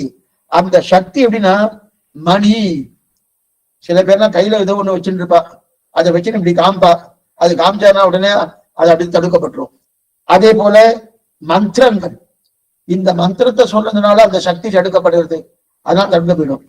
சில ஔஷதங்கள்லாம் சில பூமியில விளையக்கூடிய அந்த ஔஷதங்கள், அந்த ஔஷதங்களால் தடுக்கப்படணும். அப்பனா என்ன ஆகும், அதோட சக்தி வெளியே வராது. ஆனா அது தடுக்காம இருந்ததுன்னா அதோட சக்தி வெளில வந்துடும். ஒண்ணு வேண்டாம், ஒரு மேக்னெட் இருக்கணும், காந்த சக்தி இருக்கு இல்லையா, அந்த காந்த சக்தி என்ன பண்றது, எல்லா இரும்பையும் இருக்கிற இரும்பெல்லாம் அது அதுக்குண்டான சக்தி அது. அதுவும் இரும்பது, அது பார்த்தா இரும்ப மாதிரி தான் தெரியுது. காந்தம்னு சொல்வாரா, இரும்புன்னு சொல்வாரா சுவாமி, அது காந்தம் சுவாமி அப்படின்னு இல்லையா. அந்த காந்தத்துல இருப்பதுதான் சக்தி இருக்கு இல்லையா, அந்த சக்தியத்தான் அத்ரவியம்னு சொல்றோம். அந்த சக்தி தான். அப்ப இந்த சக்தி 6 திரவியங்களில் இருக்கும். இந்த சக்தி என்னது, 6 திரவியங்கள் இருக்கும். அந்த 6 திரவியம் என்ன, இப்பதானே பார்த்தோம். இருக்கிறது காலம், சுத்த சத்துவம் என்று சொல்லக்கூடிய நித்திய விபூதி, தர்மபூத ஞானம், ஜீவாத்மா, பரமாத்மாக்கு 6 தத்துவங்கள் இருக்கும். 6 தத்துவங்கள் சக்தி இருக்கும். இதே விஷ்ணு புராணக்காரர் பராசர மகரிஷி பிரசித்தமா இருக்குன்னு சொல்றாரு. இது பிரசித்தமா இருக்குன்னு தன்னுடைய சக்தி வேகத்தாலே ஜகத்தையே தாங்குகிறார் பகவான். தன்னுடைய சக்தி லேசத்தாலே விஷ்ணு புராணக்கார் பராசர மகரிஷி இருக்கிறார், வியாச பகவானுடைய தந்தை. அவன் இந்த தன்னுடைய சக்தி லேசத்தாலே இந்த ஜகத்தையே தாங்குகிற பகவான் அப்படின்னாரு. வீரிய சக்தியாலே குணராசியாய் இருக்கிறார். அப்ப இத போல பல இடங்களில் விஷ்ணு புராணத்துல ஈஸ்வர சக்தியை சொல்லப்பட்டிருக்கு. அந்த சக்தி எல்லாம் என்னது? அத்ரவியம். அதெல்லாம் அத்ரவியம். அத போல மற்ற சக்தியை இல்லத்தை வச்சு இவர் எழுதிட்டார். இவர் நமக்கு மேல நம்ம ஏதாவது சிரமப்பட போறோம், சிரமப்படுவோன்றதுக்கு தான் அந்த மாதிரி இத மாதிரி என்னென்ன உண்டோ அதெல்லாம் மற்ற சக்தி வச்சுருங்க. ஆக இப்படியாக சக்தியை விளக்கப்பட்டது. இப்படியாக சக்தி விளக்கப்பட்டது. ஆக 10 திரவியங்களை பார்த்துட்டோம். முடிச்சுட்டோம் சுவாமி சாத்து மாதிரியா? இன்னும் நிறைய இருக்கு. 10 திரவியங்களை பார்த்தோம். என்னென்ன திரவியங்கள்? சத்வம், ரஜசு, தமசு, அதற்கு மேற்கொண்டு சப்தஸ்பரிச ரூபரச கந்தம், சம்யோகம், சக்தி என்று 10 திரவியங்களை பார்த்துட்டோம். ஆனா தார்க்கிகன் என்பவன் முன்னாடியே நம்ம பார்த்துக்கோம். தார்க்கிகன் என்பவன் என்ன பண்ணா 24 அப்படின்னு எடுத்திருக்கான். 10 அப்திரவியம் கிடையாது, 24 அப்திரவியம் எடுத்திருக்கான். இப்ப உடனே ஒருத்தர் என்ன கேட்டார், என்ன சுவாமி நீரோ 10 எடுத்திருக்கார், தார்க்கிகனும் 24 எடுத்திருக்கான், மிச்சம் பாக்கி எங்க? மிச்சம் பாக்கி எங்க? பாக்கி 14 எங்க அப்படின்னு அந்த சுவாமி என்ன சொல்றாரு, 14 வந்து இந்த 10க்குள்ளே அடக்கன்றார். இந்த 10க்குள்ளே 14 எப்படி சுவாமி அடங்கும்? எப்படி அடங்குன்னா என்ன தெரிவிக்கிறார், இதை 10க்குள்ள அடங்குனார். சப்தம், ரஜஸ்து, தமசு, சப்தஸ்பர்ஷ ரூபரச கந்தம், சம்யோகம், சக்தி, இந்த 10க்குள்ளே அடக்கம் இருக்கிறார். ஆனா இந்த 10க்குள்ள இதுல என்ன ஒரு விஷயம்னா, இந்த தார்க்கிகன் என்ன பண்ணான் தெரியுமா, 24 எடுத்துட்டு இருக்காரணும். அந்த 24க்குள்ள சப்தரஜஸ்தமத்தையும் அவன் ஒத்துக்கவே இல்லை. நம்ம இந்த 10 நம்ம எடுத்துட்டு போனோம். இந்த 10ல சப்தம் குணம், ரஜோ குணம், தமோ குணம் எடுத்துட்டு போனோம். இது இல்லாம 24 வச்சுட்டு இருக்கான். ஆனா இந்த அந்த அந்த 10க்குள்ள இந்த 3 இருக்கணும். இந்த 3 அவன் ஒத்துக்கவே இல்லை. இது ஒத்துக்கொள்றதுக்குள்ள என்னன்னா அவன் ஒத்துக்கல. அவர் ஒத்துக்கொள்ளாத பல இவரை ஒத்துட்டு இருக்காரு. அதுவெல்லாம் ஒத்துட்டு இருக்கான். அப்ப அவர் இதை தனியா எடுக்கணும்னு அவர் சொல்ல, நாம ஏற்கனவே 10 தான் எடுத்திருக்கோம், அதற்குள்ள இது இத்தனையும் சேர்க்கலான்றார். இந்த 10க்குள்ள நீ சொன்ன 24, அந்த 24 சேர்த்தலான்னார். 24 என்னன்னு சுருக்கமா சொல்றேன். அப்ப 24 24 வராது, 14 தான் வரும். ஏன்னா 10 நம்ம ஏற்கனவே எடுத்துட்டு போகணும், 14 தான் வரும். 14 என்னன்னு சுருக்கமா இருக்கிறேன். முதல்ல 6 எடுக்கிறார். புத்தி, இச்சை, சுகம், வேஷம், யத்தனம், பிரயத்தனம். புத்தி, இச்சை, சுகம், வேஷம், யத்தனம், பிரயத்தனம். இந்த 6ம் தனித்தனி தான் தார்க்கிகன் சொல்றான். இந்த 6ம் தனித்தனி. ஆனா சுவாமி சொல்றது இந்த 6ம் தனித்தனி கிடையாதுன்னு. புத்தியாகட்டும், இச்சையாகட்டும், சுகமாகட்டும், அதே போல இருக்கக்கூடிய வேஷமாகட்டும், யத்தனமாகட்டும், பிரயத்தனமாகட்டும், இதெல்லாம் தனித்தனி கிடையாது. இதெல்லாம் ஞானத்தின் வேறுபாடு. இது எல்லாமே ஞானத்தின் வேறுபாடு. நீ நினைக்கிற மாதிரி இதெல்லாம் தனித்தனி கிடையாது. ஞானத்துக்குள்ளே இது எல்லாத்தையும் சேர்த்துடலாம். புத்தி என்னது, அதுவும் ஞான விசேஷம் தான்.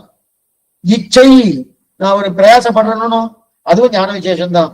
சுகப்படுறேன், அதுவும் ஞான விசேஷம் தான். வேஷம் போட்டுக்கிறேன், அதுவும் ஞான விசேஷம் தான். யத்தனம் பண்றேன், அதுவும் ஞான விசேஷம் தான். பிரயத்தனம் பண்றேன், அதுவும் ஞான விசேஷம் தான். அப்ப இது ஞானத்துக்குள்ளே சேர்த்துலான்னாரு. அடுத்தது 2 எடுக்கிறார். இந்த 2ம் தனின்றார். தர்மம், அதர்மம் அப்படின்னாரு. இது தனி கிடையாது, இது 2மே ஒண்ணுன்றார். தர்மமும் அதர்மம் என்னவா சுவாமி ஒண்ணா அப்படின்னா, ஒண்ணுமில்ல, பகவான் விஷயத்துல பார்க்கணும்.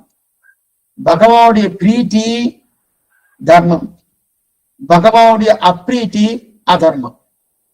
ரெண்டு ஒண்ணு வந்து பகவான் இடத்துல பகவானுடைய பிரீத்தி குறத்தரவா தெரிவிக்கிறார்.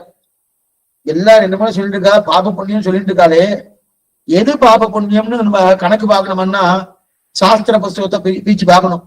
சாஸ்திர புத்தகத்துல பாபங்கள் இதெல்லாம் பாபங்கள், இதெல்லாம் புண்ணியங்கள் அப்படின்னு சொல்லி இருக்கணும்.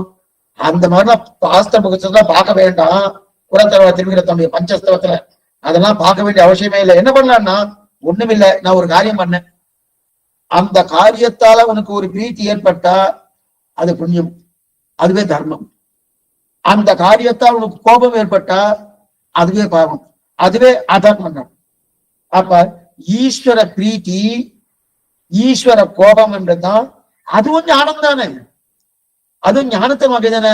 அவருக்கு பிரீத்தி ஏற்பட்டாலும் ஞானம்தான், அவருக்கு கோபம் ஏற்பட்டாலும் ஞானம் தானே, அதனால ஞான வகை தானே. அப்ப ஈஸ்வரன் ஞானத்தின் சிதறல் தானே பிரீத்தி கோபம், அந்த ஞானத்தின் வகைப்பட்டு தானே பிரீத்தி கோபம். அப்ப ஈஸ்வரன் ஞானத்துக்குள்ளே சேர்த்துட்டாரு. அப்ப கீழே சொன்ன சுகம் என்ன, தேசம் என்ன, எத்தனம் என்ன, இதெல்லாமே ஜீவாத்மாவுடைய ஞானத்துக்குள்ள சேர்த்துடணும். புத்தி, இச்சை, சுகம், வேஷம், எத்தனம், பிரயத்தனம் இதெல்லாம் ஜீவாத்மா ஞானத்துக்குள்ள சேர்த்துடணும் அப்படின்னு தெரிவித்தார். ஆனா அதே போல இந்த தர்மம் அதர்மம் பரமாத்மாவின் ஞானத்துக்குள்ள சேர்த்துலான்ட்டார். பரமாத்மா ஞானத்துக்கு தெரிஞ்சிருந்தாங்க. சரி, அது முடிஞ்சிருது. அதுக்கப்புறம் சம்ஸ்காரம் ஒன்று எடுத்துக்காட்டு. சம்ஸ்காரம்னா இப்ப இந்த சம்ஸ்காரத்தை 3 விதமா சொல்ற. சம்ஸ்காரத்தை 3 விதம், அதாவது பாவனை, வேகம், சித்தஸ்தாபனம் அப்படின்னு 3. பாவனை என்பதுன்னா ஒண்ணு, இத ஞானத்துக்குள்ளே சேர்த்துடலான்ட்டார். பாவனை என்னன்னா, என்ன பாவம் சுவாமி, எந்த நிலையில இருக்கு, என்ன யோசனை பண்ணிட்டு இருக்க, ஞானத்தை இந்த பாவனை என்ன பண்ணலாம், ஞானத்துக்குள்ளே சேர்த்துடலான்ட்டார். வேகம் என்பது திரவியத்திலிருந்து உருவாடுறது வேகம். ஏன்னா திரவியத்திலிருந்து ஒரு வேகம்னா சேர்க்கறது தானே, அந்த திரவியத்திலிருந்து உருவாடுதானே. அதனால திரவியத்திலே தனித்து பார்க்க வேண்டாம், அந்த வஸ்துவும் சுரூபமும் என்று சொன்னாலும் அந்த எதிர சேர்த்துலாம், திரவியத்துக்குள்ளே சேர்த்துலாம் அப்படின்னார். அதுக்கப்புறம் கடைசியா ஸ்திதிஸ்தானம் அப்படின்னு என்ன அர்த்தம்னா, பிரியத்துக்கா சொல்றேன், நாய்வாழ் இருக்கணும். நாய்வாழை நானு வளைச்சு நேராக்கிட்டேன். நாய்வாழ் வளைஞ்சு இப்படி இருக்கும், இப்படி இருந்துட்டு இருக்கும். அது என்ன பண்ண, நேராக்கினா அது விட்டுட்டேன். விட்டுட்டு நாகம் மறுபடியும் பழையபடி வந்துடும். அதத்தான் சித்தஸ்தாபனம் தெரிகிறார். அதத்தான் என்ன தெரிவிக்கிறார், சித்தஸ்தாபனம் தெரிவிக்கிறார். எங்கோ இருக்கு, நான் என்ன மாற்ற பார்த்தாலும் திரும்ப அதுக்குதான் போறோம். அப்ப அதே போல இது என்னென்ன பாயை அப்படின்னு சுற்றி 10 வருஷம் சுற்றி இருந்துட்டேனே, நான் பிரிச்சேன், திரும்ப சுண்டு போய் அதான் ஸ்திதஸ்தானம். அப்ப இதையும் என்ன பண்ணா, அந்த சம்யோகத்துக்குள்ளே சேர்க்கலான்ட்டான். ஸ்திதஸ்தானம்னா திரும்பி அதுலயே தானே வருது. வாழை நிமித்தினா திருப்பி பழையபடி தானே வருது. எப்ப பழையபடியே வருதோ அப்ப சம்யோகத்துக்குள்ளே சேர்க்கலாம். ஏன்னா சம்யோக விசேஷத்தாதான் இது எப்படி சேர்ந்து இருக்கு, அதனால அதுலயே சேர்த்தலான்னு திரும்பி வரது இல்லையா அப்படின்னு சொல்ற. இன்னும் 2 சொல்றாரு. இன்னொரு ஒண்ணு என்னன்னா, விபாகம் பிரிதத்துவம். விபாகம் என்பது பிரிவுன்னா பிரிஞ்சு இருக்கணும். இந்த பிரிவு, அந்த பிரிவு. இன்னொன்னு பிரித்தத்துவம் என்பது தனிமை. இந்த 2யுமே தனிமா சொல்லணும்னு தார்க்கிகனுடைய நிலை, தனியா சொல்லணும். விபாகம் என்றது தனியா சொல்லணும், பிரித்தத்துவம் தனியா சொல்லணும்னு கிடையாது. தார்க்கிகனுடைய பிரிவு தனிமையை அப்படி செய்ய வேண்டிய தேவையே இல்லை. ஏன்னா இருந்த சயோகம் நாசம் அடையிறதுதான் விபாகம். சயோகம் என்றால் சேர்க்கை. அப்ப நாசம் அடைஞ்சிருத்தோம்னா அதுதான் விபாகம். அப்படின்னா என்ன அர்த்தம், அப்ப நாசம் அடையலன்னா அது என்னது, அடையலன்னா என்ன அர்த்தத்துக்கு, அதுக்கு பிரதத்துவம் வந்துருத்தணும். அப்ப 2மே ஒண்ணு தானே. அதனால இது தனியா சேர்க்க வேண்டியது. இது இல்லைன்னா சயோகத்துக்குள்ளேயே இதை சேர்த்துடலாம். தனித்தனியா இருந்தா தனிமை, இதை சயோகத்துக்குள்ளே சேர்ப்போம் அப்படின்னு சொல்லிட்டார். இப்ப இது வரைக்கும் ஆயிடுச்சு. இன்னொன்னு சொல்லிட்டு இருக்காரு, பாத்வம் அபாத்வம்னு பேரு. பாத்வம் அபாத்வம்னு, பாத்வம்னா பரத்துவம் எடுத்துக்கோங்க. பரத்துவம் பரத்துவம்னா உயர்ந்தது. அபரத்துவம் அபரத்துவம். பரத்துவம்னா உயர்ந்தது, அபரத்துவம்னா தாழ்ந்தது. உயர்ந்தது தாழ்ந்தது இவெல்லாம் தனித்தனியா பார்க்கணும்னு. தனித்தனியா பார்க்க வேண்டிய விஷயம் இல்லை. அது தேசத்தாலே காலத்தாலே சயோகத்தாலே உயர்ந்தது என்றால காலத்தாலே உயர்ந்தது அப்படின்னு வந்துருமே தவிர நீ பார்க்க வேண்டாம். ஏன்னா சில வஸ்துக்கள்லாம் காலத்தால உயர்ந்திருக்கும், சில வஸ்துலாம் காலத்தால தாழ்ந்து இருக்கும். சில சில காய்கறிகள் இருக்கு, என்னென்ன காய்கறிகள் தான் சார்ந்ததுக்கு உபயோகப்படுத்தணும்னு சொல்லிருக்காங்க. அப்ப அந்த உபயோகப்படுத்தாத காய்கறிகள் அந்த நிலைக்கு தாழ்ந்ததுன்னு வந்துடுது. அதை உபயோகப்படுத்தக்கூடிய காய்கறிகள் உயர்ந்தது வந்துடுது. அதே சார்ந்த காலம் போயிடுத்து வச்சுக்கேன், இந்த எல்லா காலமும் உயர்ந்ததுன்னு வந்துருதணும். அப்ப அந்த காலத்தாலும் தேசத்தாலும் சில சில தேசத்துலாம் தேசாச்சாரம் வச்சுட்டு இருப்பா, அந்தந்த தேசாச்சாரம் அனுட்டானம் வச்சுட்டு இருக்கணும். அப்ப அவளுக்கு மாறுறதனும். அப்ப காலத்தாலும் தேசத்தாலும் சம்யோகம் மாறுறதனும் உயர்த்தவனு. அப்ப இருக்கிறபடியாலே கால சம்யோகத்தால தேச சம்யோகத்தால சேர்த்துடு. அதனால அதுக்கு உயர்த்தி தாழ்த்து கிடையாது. அப்ப ஏன்னா எதுக்குன்னா சில சில சுத்தி இருக்கணும், சில சுத்தி இல்லையனும். அதெல்லாம் அந்தந்த காலத்தை பொறுத்து இது சுத்தி. கத்திரிக்காய சாதத்துக்கு உபயோகப்படுத்தக்கூடாது, சரி. அதே போல தோரம் பருப்ப சாதத்துக்கு உபயோகப்படுத்தக்கூடாது, புளிய சாதத்துக்கு உபயோகப்படுத்தக்கூடாது. அப்பனா புளிய தப்பு, கத்திரிக்காய தப்பு, தோரம் பருப்ப தப்பு அப்படின்னு சொல்ல முடியுமா? அது காலத்தால் சாப்பிட்ட காலத்தால அது தாழ்ந்து இருக்கு, அது போல உயர்ந்து இருக்கணும். அதனால ஆக கால சம்யோகத்தாலே தேச சம்யோகத்துல சேர்த்து நின்றார். அதனால்தான் அதற்கு உயர்த்தி தாழ்த்தி. ஆக இந்த இதுக்கு ஒரு எக்ஸாம்பிள் சொல்லுவாருங்க சுவாமி. என்ன எக்ஸாம்பிள்னா, ஒருத்தர் என்ன பண்ணுவோம்னா கத்திரிக்காய்க்கு கீடை முளைச்சிருக்கு பாருன்னு வரும். கத்திரிக்காய்க்கு கீடை முளைச்சிருக்கு பாருங்க. ஏன் சுவாமினா கத்திரிக்காய் வச்சோம்னு வச்சுக்கேன், மேல அது காம்பு இருக்கணும், அது கீடை மாதிரி இருக்கணும், அதனால அது உயர்த்தி. கத்திரிக்காய் கீடை முளைச்சிருக்கு அதனால அது உயர்த்தினாராம். இன்னொருத்தர் சொன்னாராம், சுவாமி அதனால தாழ்த்தினாராம். ஏன் சுவாமின்னா அந்த அந்த கத்திரிக்காய் தாழ்த்தினோம், அதனால அந்த ஆணி அடிச்சு வச்சுட்டா அது தாழ்த்தின்றான்.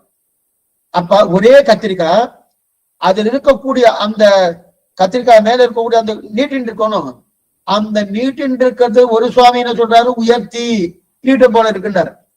இன்னொரு சுவாமினா இருக்காது, ஆணி போல அடிச்சு வச்சு அதை தாழ்த்தின்னு சொல்லிட்டு இருக்காரனோ. இது சொல்லணும். இதெல்லாம் எதனா ஆக கால சம்யோகத்தால இதெல்லாம் மாத்திட்டு இருக்காரு. அதனாலதான் உயர்த்தி தாழ்த்தி வந்துன்னு சொல்லிட்டு இருக்காரு. சேர்த்து விடலாம். ஆக உயர்த்தி தாழ்த்து தேச காலத்துல சேர்த்துலாம். அடுத்து சங்கியா. சங்கியானா எண்ணிக்கை, சங்கியான எண்ணிக்கை. அதே போல பரிணாமம். பரிணாமம்னா மாறுதலுக்கு உட்படுறது. அதே அடுத்த திரவியத்தம். திரவியத்தினா தண்ணீராக இருக்கும் தன்மை. அதுக்கப்புறம் ஸ்நேகம், எண்ணெயில இருக்கக்கூடிய ஸ்நேகம், அதாவது இந்த இருக்கிற ஒருத்தரோட சேரணும் அந்த ஸ்நேகத்துவம். இதையெல்லாம் பிரிக்கணும்ன்றாரு. சங்கியா, பரிணாமம், திரவியத்தியம், ஸ்நேகம், இதெல்லாம் பிரிக்கிறாங்க. இந்த நாணயம் அந்தந்த திரவியத்தின் வஸ்து துவத்துல அதை நிர்வாகம் பண்ணிடலான்றார். ஏன்னா சங்கியானா எண்ணிக்கை, ஏற்கனவே எண்ணிக்கை பார்த்துருக்கோம், அது சேர்த்துடலாம். பரிணாமம்னா மாறுதல், ஏற்கனவே மாறுதல் பார்த்துருக்கோம், அதுல சேர்த்துடலாம். அதுக்கப்புறம் திரவியத்தம்னா தண்ணீராக இருக்கும் தன்னை திரவியத்தை அதுல சேர்த்துடலாம். ஸ்நேகம்னா எண்ணெயில இருக்கக்கூடிய இருக்கக்கூடிய ஸ்நேகம் தானே, அந்த ஸ்நேகத்தோட சேர்க்கலாம், பிரிக்கணுன்ற அவசியமே கிடையாது அப்படின்னு தெரிவித்தாரு. அப்ப இதெல்லாம் நிர்வாகம்னா சொல்ல தேவையில்லை. அடுத்து குருத்துவம். குருத்துவம்ன்றது குருன்னா அதுல ஆச்சாரம்னு சொல்ல, குருன்னா எடை கூடி இருக்கிறது, அதான் குருத்துவம். குருன்னா எடை கூடி இருக்கிறது குருத்துவம். எடை கூடியது என்பதே அதுவே சக்தி தானே சுவாமி. எடை கூடுறதுனால சக்தி தானே, அதனால அது சக்திக்குள்ளே சேர்த்துலாமே. அதனால ஆக மொத்தம் 24 வேண்டாம், 24 வேண்டாம், இருக்கிறது 10 தான். அந்த 10 என்ன? சப்த ஸ்பரிச ரூப ரச கந்தம் 5. அதுக்கு அடுத்தபடியாக சத்வகுணம் ரஜோகுணம் தனோகுணம் 3 8, சம்யோகம் 9, சக்தி 10. ஆக மொத்தம் 24 கிடையாது, 10 தான், 10 தான் அப்படின்னு தெரிவிக்கிறார். இந்த 10 இருந்தா போறோம், மத்தது அப்படின்னு தெரிவிக்கிறார். சரி, இப்ப ஜீவகுணம் இதை இப்ப இன்னொன்னு எடுக்கிறார், எக்ஸலண்டா எடுத்துட்டா பாருங்க. சப்த ரஜஸ் தமஸ் குணம் இருக்கணும், இது ஜீவாத்மம் குணமா? முக்குணத்தோடு நேற்று கூட பார்த்தோம், முக்குணத்தோடு கூடியவன் ஜீவாத்மான்னு சொல்லிட்டு இருக்கோம். அப்ப ஜீவாத்மா குணமானா கிடையாது, இது பிரகிருதியின் குணம், இந்த பிரகிருதியுடைய குணம். ஆனா பிரகிருதியோட குணமா இருந்தாலும் அந்த பிரகிருதி ஜீவனோடு சம்பந்தப்பட்டு இருக்கு. எப்படி சம்பந்தப்பட்டிருக்கு? இந்த பிரகிருதி சரீரமே பிரகிருதியாக தான் சரீரம் ஆயிருக்கு. 5 செயல் ஆக்கைன்னு பேரு. பிருத்திவி, அப்பு, தேஜஸ், வாயு, ஆகாசம். அந்த 5 பொருள் இருக்கணும். 5 பொருட்களால பண்ணப்பட்டது இந்த சரீரம். அப்ப இந்த சரீரத்துக்கு பிரகிருதின்னு பேரு, பிராகிருதம்னு பேரு. அந்த பிராகிருதம் எதனால வந்தது? அந்த பிராகிருதத்தின் குணம் தான் எது தத்துவம் ரஜஸ்தமோ குணம். அந்த குணத்தாலே அந்த பிரகிருதியால பண்ணப்பட்டபடியாலே இந்த சரீரத்துக்கு முகுணம் உண்டு.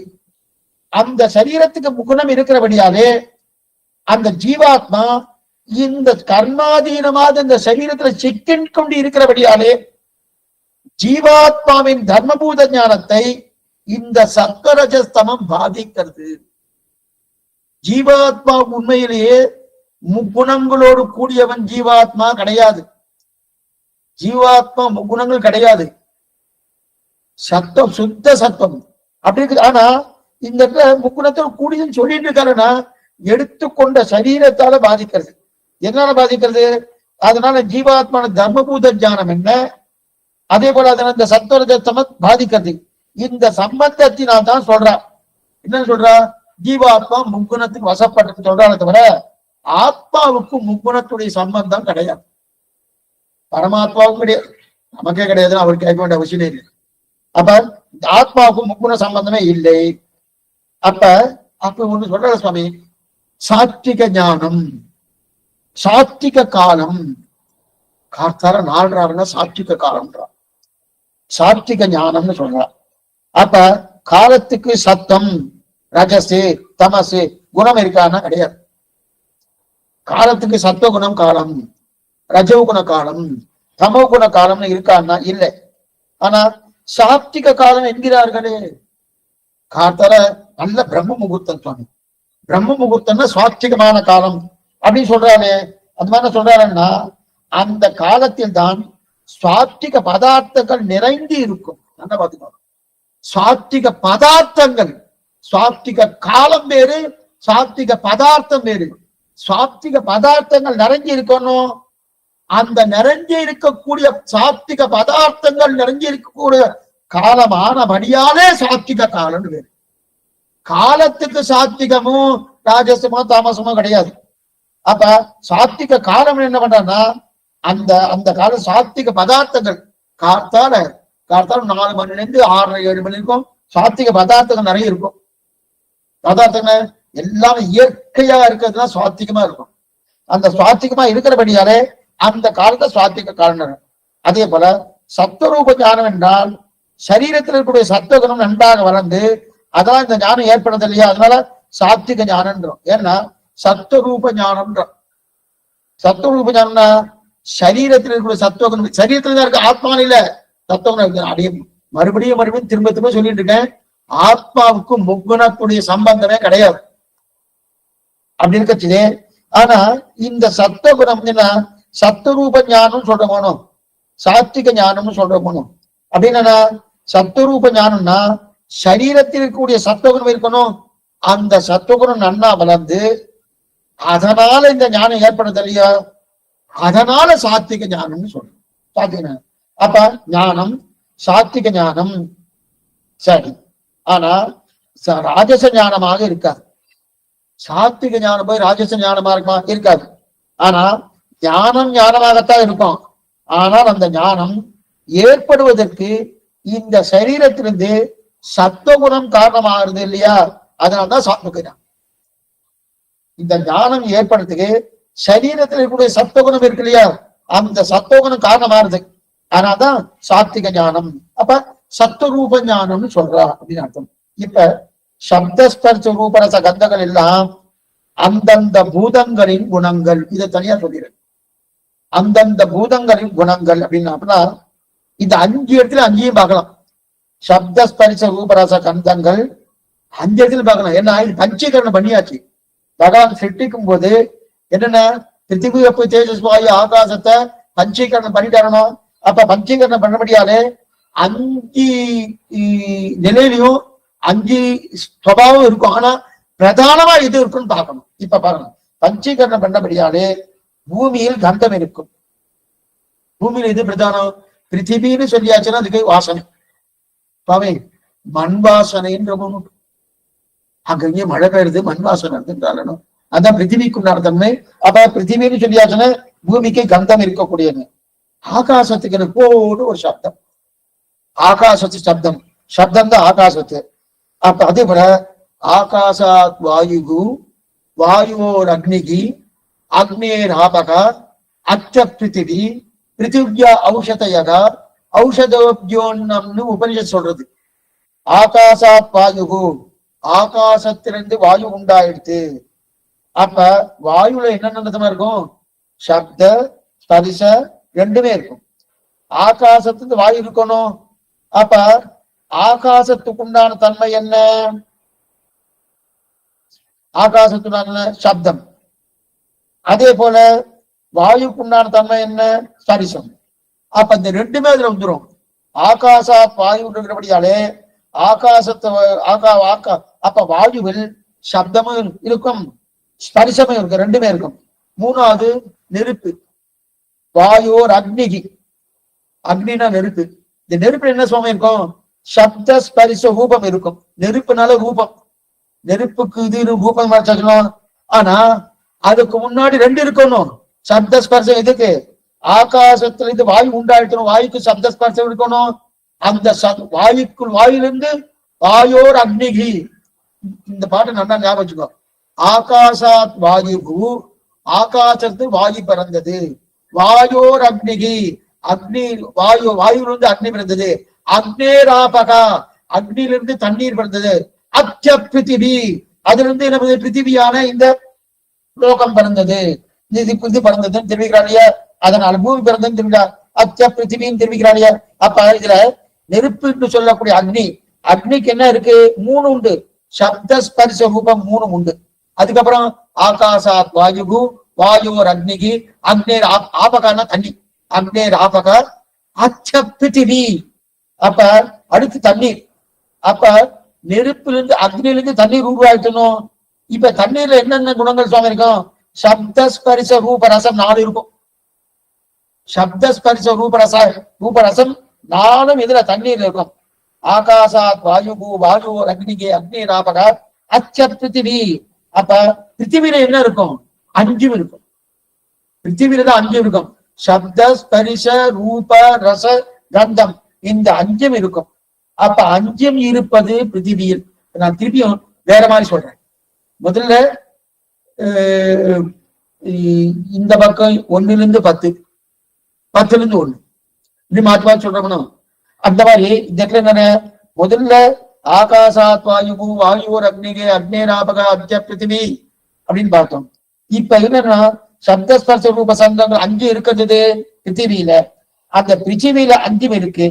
பிருத்திவிக்கு அப்புறம் இது அடுத்தது தண்ணீர். தண்ணீர்ல 4 இருக்கும். என்னென்ன 4 தண்ணீர் இருக்குது? சப்தஸ்பர்ச ரூப ரசம், இந்த 4ம் தண்ணீர்ல இருக்கும். அதுக்கப்புறம் நெருப்புல என்ன இருக்கும் சுவாமி? 3 இருக்கும். நெருப்புல என்னென்ன 3 இருக்கு? சப்த ஸ்பரிச ரூபம், இந்த 3 இருக்கும். அதுக்கப்புறம் வாயுல என்ன இருக்கும்? 2 இருக்கும். சப்த ஸ்பரிசம் இருக்கும். அதற்கு ஆகாசத்துல என்ன இருக்கும்? 1 இருக்கும், சப்தம் இருக்கும். இதத்தான் திருமழிசை ஆழ்வார் பூநிலாவி 5 மாய் புனர்கண் என்ற 4 மாய்ன்னு ஆச்சரியமான திருச்சந்த விருத்தம். ஆச்சரியமான பூநிலாவை 5 மாய் புனர்கண் என்ற 4 மாய்ன்னு அந்த பாட்டு எழுதுகிறார். அப்ப இது எப்படின்னா, இதுல இருந்து அது பிறந்தது, அதுல இருந்து அது பிறந்தது, அதுல இருந்து அது ஆகாசாத் வாயு, வாயுவோர் அக்னிகே, அக்னிராபகா, அச்ச பிருத்திவி இருக்கணும். அப்படின்னா முதல்ல பாட்டியோ தாத்தாவோ ஏதோ ஒண்ணு வச்சுக்கோ. முதல்ல பாட்டி, அந்த பாட்டிக்கு பாட்டி, முதல்ல பாட்டி இல்ல தாத்தா, ஏதோ ஒண்ணு, ரெண்டு ஏதோ ஒண்ணு வச்சுக்கலாம். முதல்ல பாட்டி, பாட்டிக்கு பாட்டி, பாட்டிக்கு பாசி ஆகாசம். அதுல இருந்து என்ன வந்து சப்தம் மட்டும்தான் இருக்கும். அதன் பிறகு ஒவ்வொன்னா கூட்டின்றே கூட்டின்றே வந்து சப்த ஸ்பரிச ரூப ரச கந்தம் இது வரைக்கும் வந்துருச்சு. சரி, இதை அடுத்து இதுக்கப்புறம் சுத்த சத்துவம். சுத்த சத்துவம்னா என்ன சுவாமி? திரிபாத் விபூதி, ஸ்ரீவைகுண்டம் தான் திரிபாத் விபூதி. இந்த இந்த சயோக சக்தி எங்க இருக்கு? 6 திரவியங்கள் இருக்கும் இல்லையா? இப்படியாக அத்ரவியம் இருக்கப்பட்டது. இன்னும் முடியல. என்ன? இப்ப விசிஷ்டாத்வைத சித்தாந்தம் இருக்கு இல்லையா? இப்ப விசிஷ்டாத்வைத சித்தாந்தம், இந்த சித்தாந்தத்தை எப்படி எல்லாம் எடுத்திருக்கார் அப்படின்னு சுவாமி இதுக்குன்னு தனியா ஒண்ணு எடுத்திருக்காரு. எப்படின்னா இந்த புஸ்தகத்தை போட்டுக்காரு. இந்த புஸ்தகம் இப்ப நீங்க யதீந்திரமத தீபிகா புஸ்தகம் போட்டுக்காரணும், சீனிவாசாச்சாரிய புஸ்தகம் போட்டுக்காரணும், எதன் அடிப்படையில இதை போட்டிருக்காரு? இவர் இருந்ததோ 5ஆம் நூற்றாண்டு 6ஆம் நூற்றாண்டு, சாரி 15ஆம் நூற்றாண்டு 16ஆம் நூற்றாண்டு. அப்படி இருக்க செய்து இவர் எதன் அடிப்படையில போட்டிருக்காரு? அது பூர்த்தி அவரே எழுதியிருக்காரு. அது மட்டுமல்ல, இதுல இன்னொன்னு என்னன்னா, இதுல சொல்லப்பட்ட கருத்து என்ன அவரே சமரைஸ் பண்றாரு. இந்த சொல்லப்பட்ட கருத்து என்ன, இது எதனுடைய அடிப்படை, எந்தெந்த புஸ்தகத்துல எடுத்து கிட்டத்தட்ட 30 புஸ்தகம் எடுத்திருக்காரு. அந்த 30 புஸ்தகமும் யார் புஸ்தகம்னு அவரே தெரிவிக்கிறார். ரொம்ப ஆச்சரியமா இருக்கும். அந்த புஸ்தகத்தை வைத்துக் கொண்டு என்னென்ன பண்ணிருக்கேன்னு சொல்லிட்டு, 2வது இதுல சொல்லப்பட்ட கருத்து என்ன ஆச்சரியமா தெரிவிக்கிறார். அடுத்த வாரம் முதல் காலட்சேபமாக சாத்துவர கணத்திலே இந்த யதீந்திரமத தீபிகா பண்ணப்படுகிறது. அனைவரும் இந்த சாத்துவரைக்கு பரிபூர்ணமாக கலந்து கொண்டு இத்தனை நேரம் ஆதரவு கொடுத்தேன். வெறும் நல்லாரே ஆயுஷ் ஏன்னா சமரைஸ் பண்ணணும். இதோடைய கருத்து யதீந்திரமத தீபிகா என்ன, எம்பெருமானாவுடைய தரிசனமே இதுதான். அவர் சொல்லப்பட்ட கருத்து என்னமோ அதுதான் யதீந்திரமத தீபிகால சொல்லப்பட்டது. அவசியம் தெரியும்னு பிரார்த்திக்கிறேன். அவசியம் சாத்துவரைக்கு எல்லாரும் ஆயுஷ் பண்ணணும். அதுக்குண்டான மெசேஜ் உங்களுக்கு வந்துடும். வந்ததுக்கு அப்புறம் நீ சாத்துவார் கம்மிதான். அது சாத்துவார் முடிஞ்சவொடனே அடுத்த நாள் திருப்பல்லாண்டா இல்ல மேற்கொண்டு ராமானுஜம் இருந்தாலே அதை நம்ம பார்த்துக்கோம். இப்ப ஏதாவது சந்தேகம் இருந்தா அவசியம் கேட்கும்படி பிரார்த்திக்கிறேன். ஆழ்வார் பெருமான் ஆட்சியை திருவிலேசனம், ஆச்சாரியம் திருவிலேசனம், பாகவதால் திருவடிகிலேசனம். அடுத்த காலட்சேபம் யதீந்திரமத தீபிகா சாத்துமறை. ஞாபகம். அடியேன் சுவாமி. சுவாமி, இந்த சக்தி இதுலதான் இந்த பசுத்துவம், இந்த கோத்துவம் இதெல்லாம் சேருமா சுவாமி? சேரும். ஏன்னா ரொம்ப டீப்பா போக வேண்டாம். இன்னைக்கு கொஞ்சம் ட்ரையா தான் இருந்திருக்கும். எல்லாருக்குமே கொஞ்சம் சரியா புரிஞ்சிருக்குமான்றது எனக்கு சந்தேகமா தான் இருக்கு. ஏன்னா கொஞ்சம் ட்ரை தான் இது. ஏன்னா இது போகணும்னா கொஞ்சம் நமக்கு இந்த தர்க்க சாஸ்திரம், நியாயசாஸ்திரம், மீமாம்ச சாஸ்திரம் கொஞ்சம் தெரிஞ்சிருக்கணும். ரொம்ப டீப்பா போனோம். அதுவே இன்னொரு 20-25 காலம் வைக்கிட்டோம். ஆழ்வார் பிரபந்தங்களுக்கு போகலான்றதுக்கு தான் இது. அடியேன் சுவாமி. ஆமா, தன்யாஸ்மி சுவாமி. ஸ்ரீமதே ராமானுஜாய நமः.